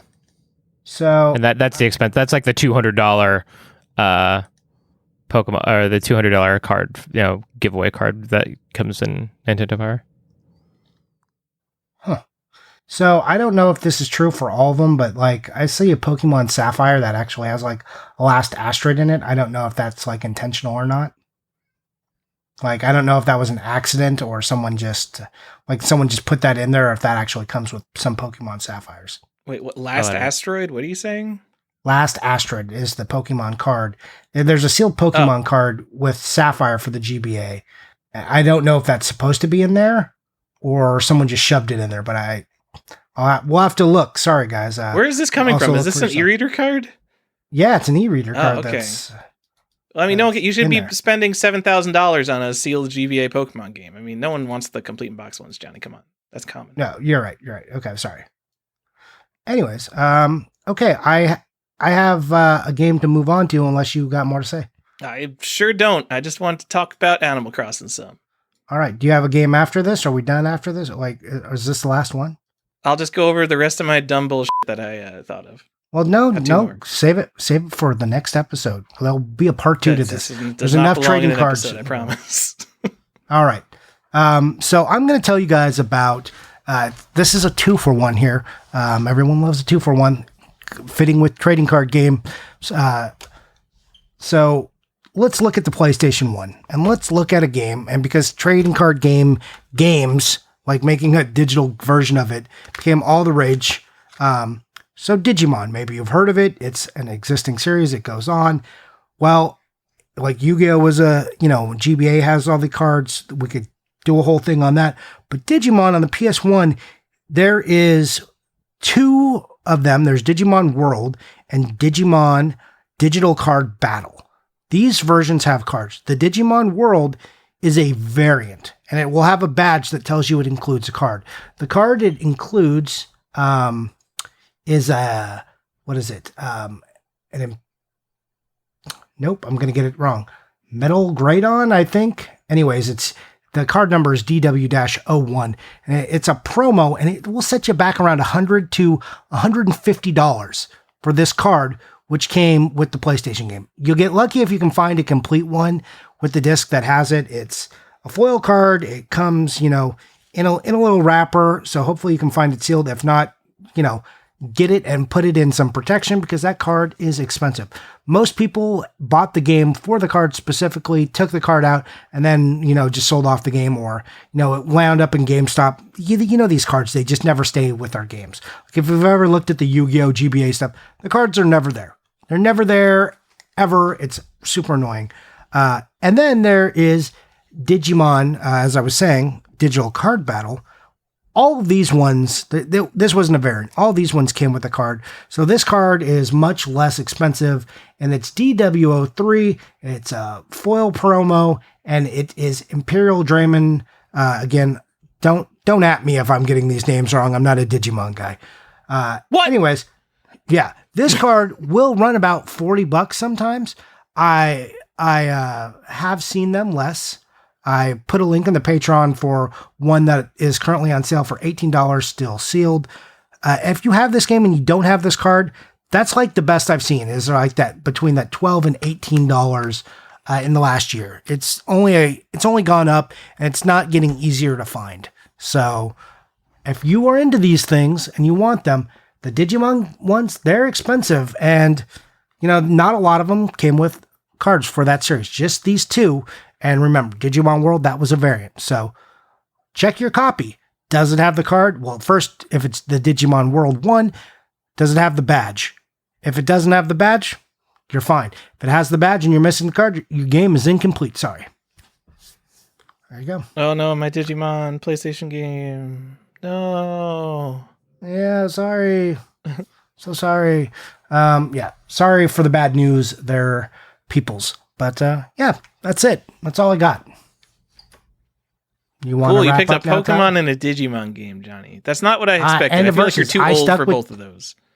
I am, but I like things that are collectible, and I decided to keep a theme of TCG. I knew you guys would be wild with stuff, so I said I'm going to pick 3 TCGs, and I'm going to stick on those. Nice. Did we do it? We did it, except Tyler's got a few things he wants to mention. No, I was gonna bring up the Konami collection cards, but I wanted to keep it on theme with games that came with cards. But like, there are not a lot of interesting games that came with cards. But there's this set of Konami collection cards. It's literally just like trading cards that came out in Japan in the early 2000s. And there's a bunch of sets no one cares about. But there's like a Gambari Goemon set. There's a Castlevania Symphony of the Night set, and there's a Police Knots and a Snatcher set. And have you found the Castlevania Symphony of the Night set? Because I cannot find it. They seem way rarer than most of these other things. No, I cannot find it. I've been, like, you bring it up, but I've literally been looking for that set for 2 years and have not found it. I don't know if it's because my searches are bad, and I'm American, so I'm doing very badly searching for things in Japan. But yeah, I've been looking for this for a while. Okay, let's talk about this now. So I didn't even look on like Yahoo Auctions because I just figured I was going to talk about the Snatcher cards, which seem pretty available. But when I was looking for the Castlevania cards, just to compare with the Snatcher cards, because I figure those are probably the second or probably first most interesting of these sets, I'm just like, oh, weird, there's none on eBay. That's strange. And then I start looking it up. It's hard to even find pictures. Yeah, and there's like bad information online. It's like, this was a trading card game put out by Konami. It's like, no, it's not. This is not a trading card game. And then I found a collector who was documenting his collection on like I'm going to say like the Japanese version of GeoCities. It was a website that looked like it was from 2002. It said last updated 2002. And it was a checklist of which cards he had, but he didn't have pictures. So do these cards exist, Johnny? They must, because there was a collector who I've was seen tracking his packaging cards. of the box and everything. Yeah, like, yeah. I don't know. I don't have them. I talked to Red the Game Shark. There's our promo for buy games from Cheap Games. Red the Game Shark. We should buy you like a sound bar so you can just have buttons you press, Tyler, so these things come out. But yeah, he didn't know about them because I was like, when I was trying to get the Castlevania 2 cards from Japan, I was like, do you know about these ones? And he didn't really know about them either. So I don't know. It's just like you said, a ton of bad information, poor pictures. I've seen like the box like once or twice. It's like the same 3 shared images over and over again. Like, I don't know. It's the Konami collection cards. And yeah. You would think Symphony of the Night and Castlevania, they would have been produced in bigger numbers. Why are you finding Snatcher cards and not Castlevania cards? I don't know. I mean, like the Snatcher cards are out there. There's a booster box on eBay. It's like $700, but it's there. On like American eBay, there's a guy in England who has the full set for $350. And someone bought a pack. Like there's a sold listing of a pack for $90. I cannot imagine buying a pack of this for $90 when the full set is available for $350. But okay, the cards seem pretty cool. Like they've got like either original art or like not original art, but like all the promo art for the game or like scenes from the game and like good scenes from the game. Like the one where Gillian walks in on a young girl in the shower That's a trading card. All right, cool. All right. Yeah, and when you put them in a binder, the backs of the cards all form like big pictures when you have like the 9 cards. Ooh. It's pretty cool. It's pretty cool. That's a Marvel masterpiece of shit right there. Ooh. Yeah. Or Batman. Like the Batman stickers used to do that too. So you know what would be really cool? If you could find like an entire set of Castlevania Symphony of the Night cards that had the same thing going on. So maybe forget the Snatcher cards and go look for those Castlevania Symphony of the Night cards is really what this segment is now about. Yeah, so let me tell you a little bit what I know. So there's apparently it's 56 cards, and I'm reading this from a wiki that I have saved. I have it in my favorited pages, so like I don't forget about this stupid thing. So 56 cards. They were sold in packs for the Japanese version of Symphony of the Night. They mostly contained official artwork, and then cards 3, 6, 15, and 53 were extra rare. That's what is written here in this wiki. Yeah, great. Glad those ones are hard to find.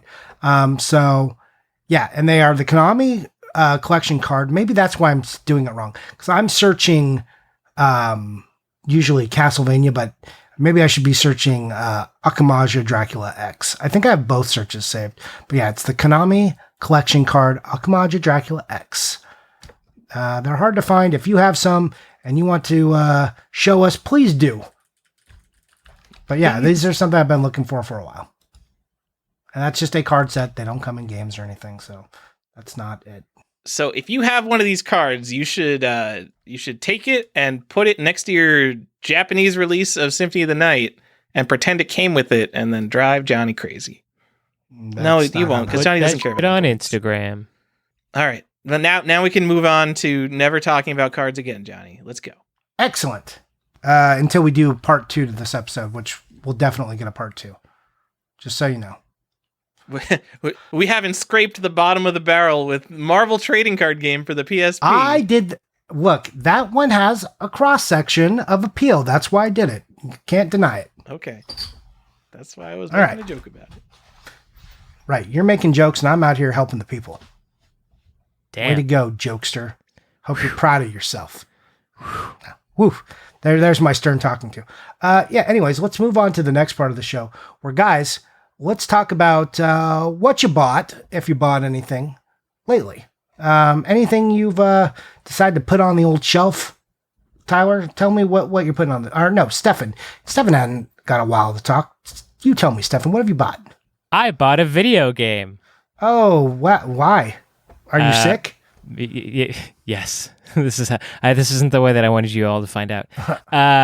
No, so this was actually something that Illusion of Gaia, one of my favorite games of all time, and the last time this came, so it came up, the first printings of the game came in the US came with this t-shirt pack in, and it was just like this blister packaging with a t-shirt, and it was sort of like a while supplies last thing. And the last time I bought one when I was a kid, and I wore the hell out of that shirt. I've bought that shirt probably 5 or 6 times now because I love it so much and it keeps falling apart, and I wear the hell out of it.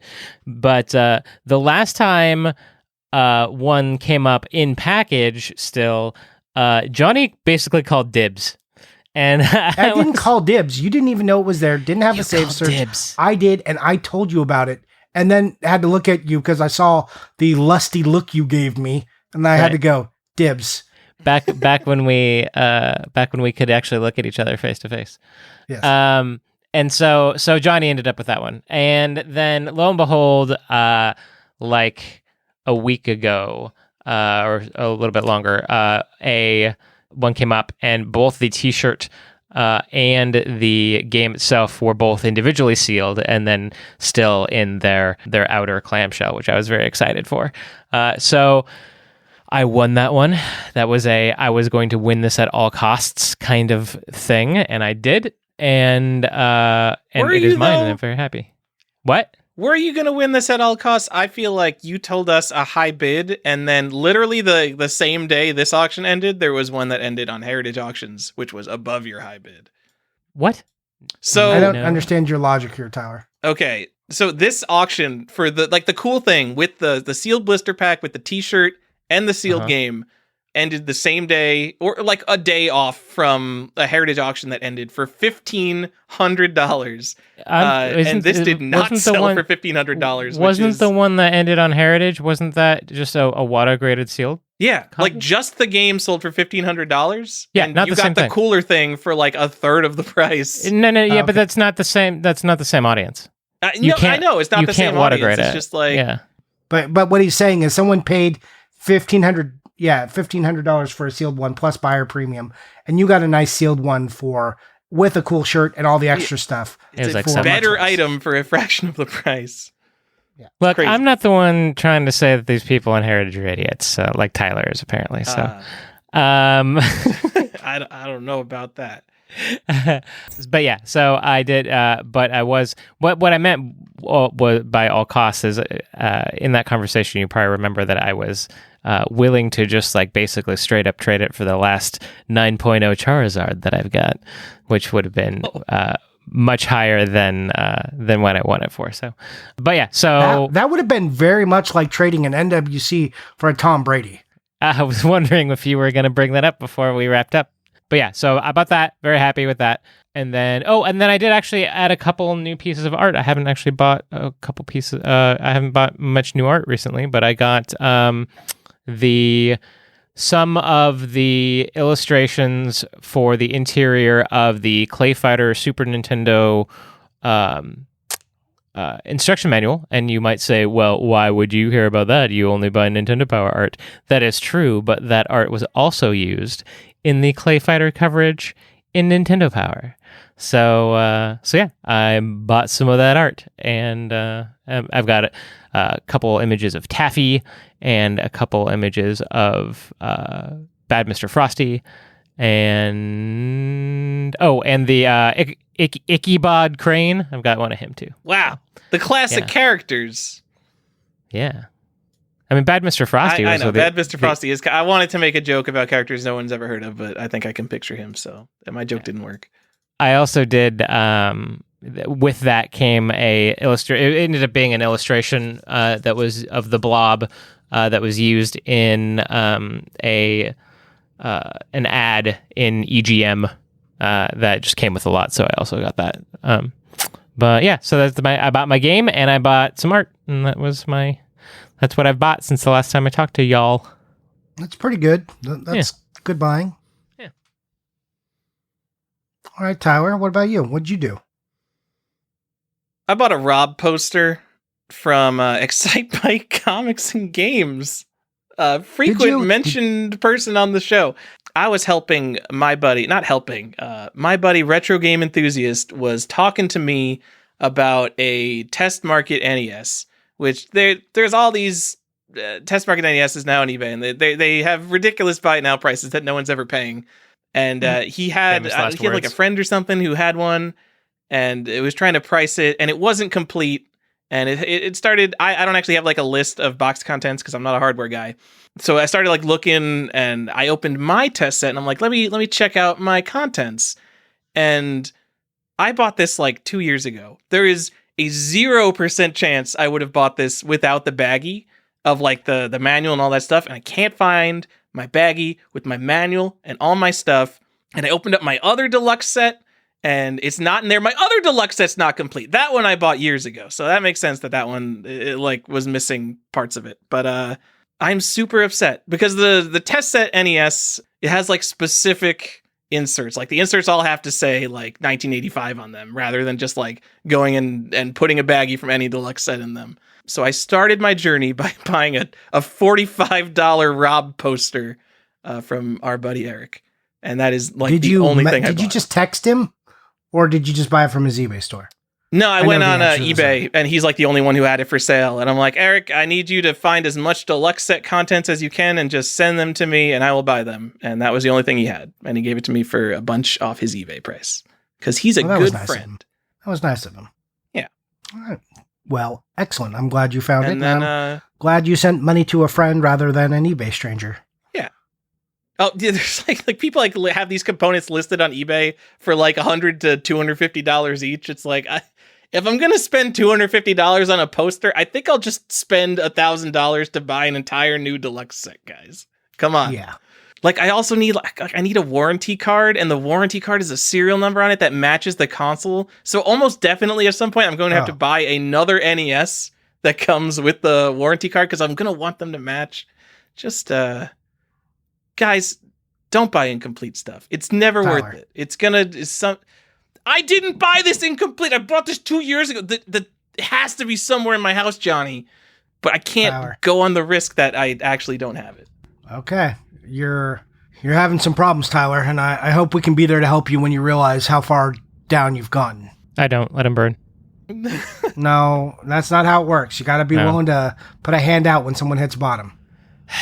Do you like action sets and stuff? Like, do you know how much extra action set garbage I have just in my pile of random loose manuals? I found an entire extra baggie that goes to an Orange Zapper action set. I don't even know why I have that, but I think the baggie is the same between the action set and deluxe set. So now that's my baggie for my deluxe set. But what if it's not? But what if it's not, Stefan? I know you can't just piece this stuff together. It's a nightmare. Why would you even say that to him?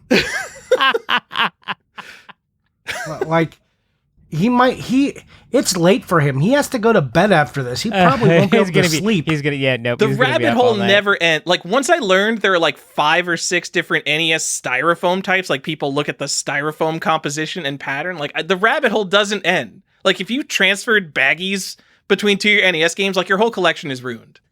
Or don't care about that and just move on with your life. I think when people get to this point, I think they're just like, well, I can only buy sealed games. And then that's the only way they can be happy. But then if you buy sealed games, you don't know about like all the stuff, all the variants that are inside you. So you're just like buying a random variant, and that doesn't feel good either. So the only thing to do is to stress about it for the rest of your life. You're right. That's the answer. Yeah, that's the only way. Also, only thing to do. If I never had this conversation with retro game enthusiasts, like 99% chance I just never would have opened that deluxe set again, and I would have been totally happy. Yep. But that's what collecting is. Someone telling you something and then you spitting out about it and trying to find it forever and ever. So now I've got a save search for like Nintendo Entertainment System, setting up your Nintendo Entertainment System, and I've got to find like the right variant of the manual I need now. Awesome. Gonna be fun. Having that for years. That's what I bought, Johnny. I bought a $40 poster. And I might have spent way too much money in Japan. We'll see about that one when it gets here. Okay, I've got 2 notes before I move on to what. One, on the Digimon game, also in Japan, they come with different cards, so you can't just buy the Japanese version and slot that card in there. It might be the same card, but it's different frame, different art, just so you guys know it wouldn't transfer over. Pokemon Sapphire, can confirm, does come with an e-reader card in a sealed little plastic for your complete version. So if you're missing that, the game's not complete. Sorry, guys. All right, what did I buy? Tyler, what do you think I bought? I think you bought an interesting, uncommon Game Boy Advance game, Johnny. Well, I did buy some of those from our good friend Coffee with Mr. Saturn. I've been tagging Post Coffee Collection for some of the stuff I bought. So if you're looking at my recent GBA posts, those were from him. I also bought, a GBA game, weird, Sonic the Hedgehog, the Genesis version, basically, for GBA, complete in box. So that was the only one of the Sonic games I didn't have for some reason. And, I went out and got that. And, I definitely didn't buy any Star Wars related game stuff. Oh, good. I definitely am not looking at a bunch of variants for all these stupid games, including modern stuff, and buying dumbass variants of that stuff. That definitely didn't happen, I promise. Yeah. I like how we were making fun of Tyler for basically the same thing, and then you roll up and you're like, yeah, I definitely not doing that exact same thing. Oh, no, Stefan. One day I'll reveal myself and how dark and deep the hole is.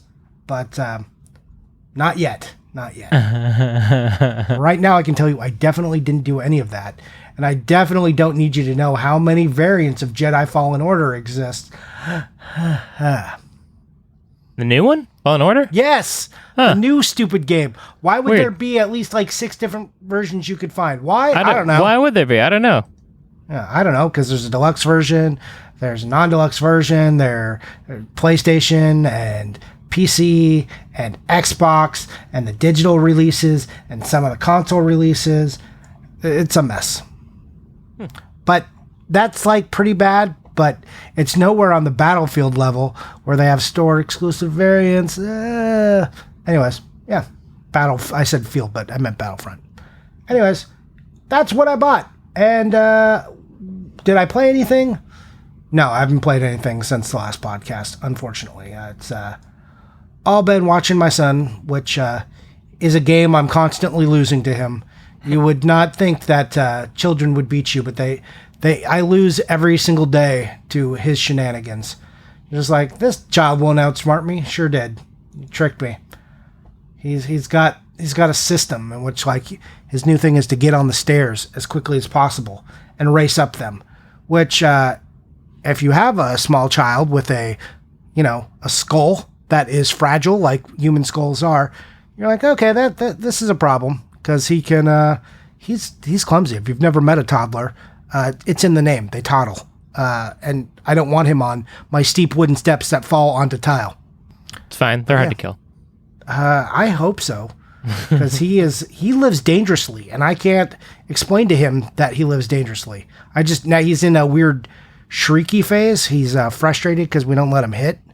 So you parents can at me, and sorry for all of you non-parents, but I don't know how to deal with this. So we teach him not to hit, but now he doesn't know how to manage his frustration. So now he's like, he can't hit, he can't hit the dog, he can't kick walls, he can throw his toy, that's fine. But really what he does now, because I've taken away the hitting, is this super high, like, pitch screaming.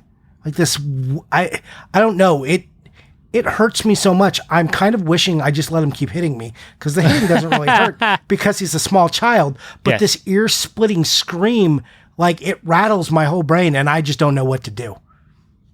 Yeah. So, anyways, if you've ever had a toddler and experienced that, you're just like, and my wife's like, this is just him trying to figure out how to manage his frustration, and she's over there looking, all calm and serene, and I'm just like, my brain is going to explode. How are you doing this?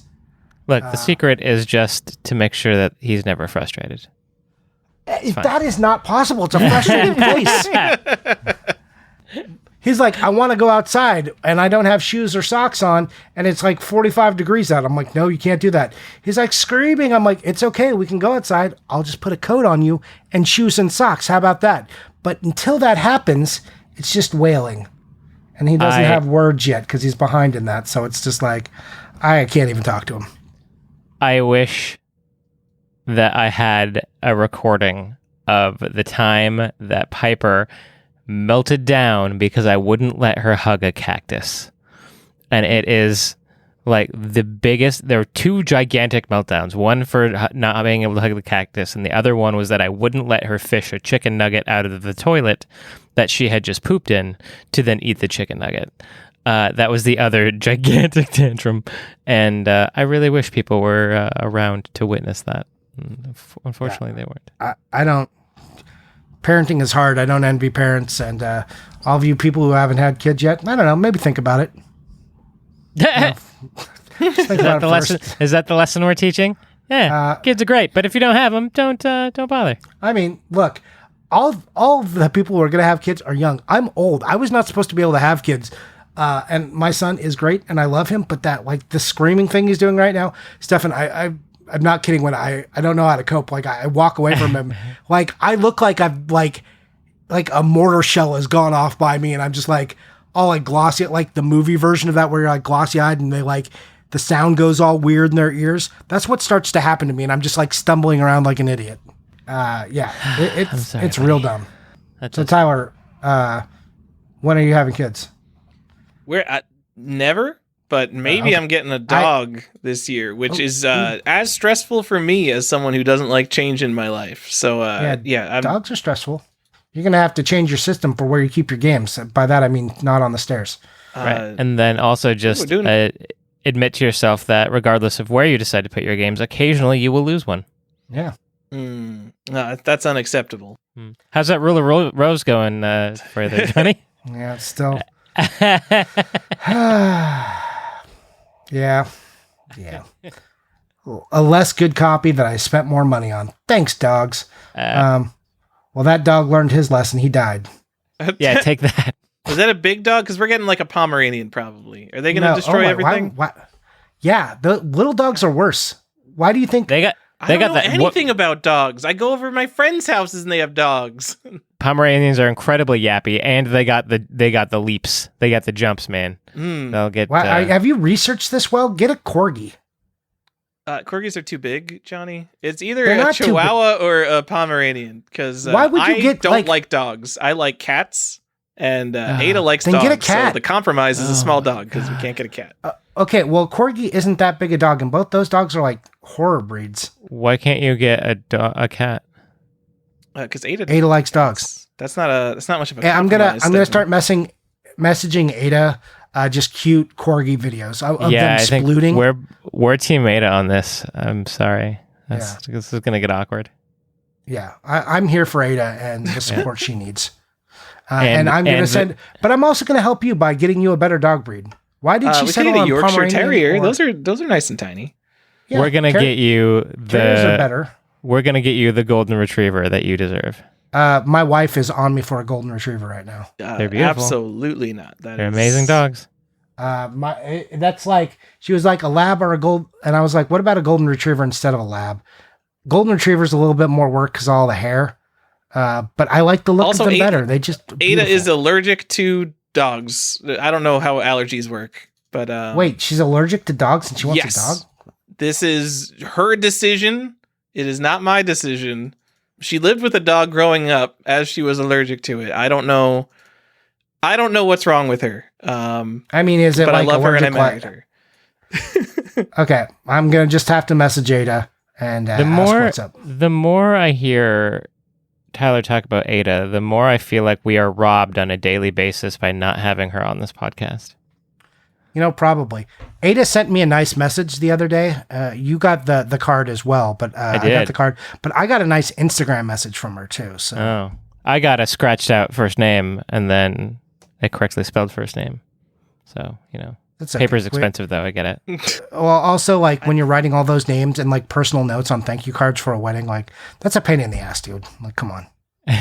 Like you're gonna make like she misspelled Carly's name. A year. How about that? Look, I'm not envying anyone. Like we had to do it. Everyone does that. It's awful. It's not a great process. Anyways, that should have been CQ After Dark stuff. So sure. No one cares. Yeah, no one cares about this stuff. Anyways, that's it for the show. Unless you guys got anything. No, you can find me Stephen, at Default Gen, Default GEN. I'm on videos. Stefan, what about you? I'm mostly on the Twitters and the YouTubes as Art of Nintendo Power. And you can find me on Discord and Instagram at Johnny_Iucci on Instagram and just Johnny on Discord. So come and join us there. That's it. Thanks for listening, everyone. Hope you go out and buy some games with trading cards or cards that you're not actually going to trade. No one trades these cards. You're just going to keep them forever. All right, bye.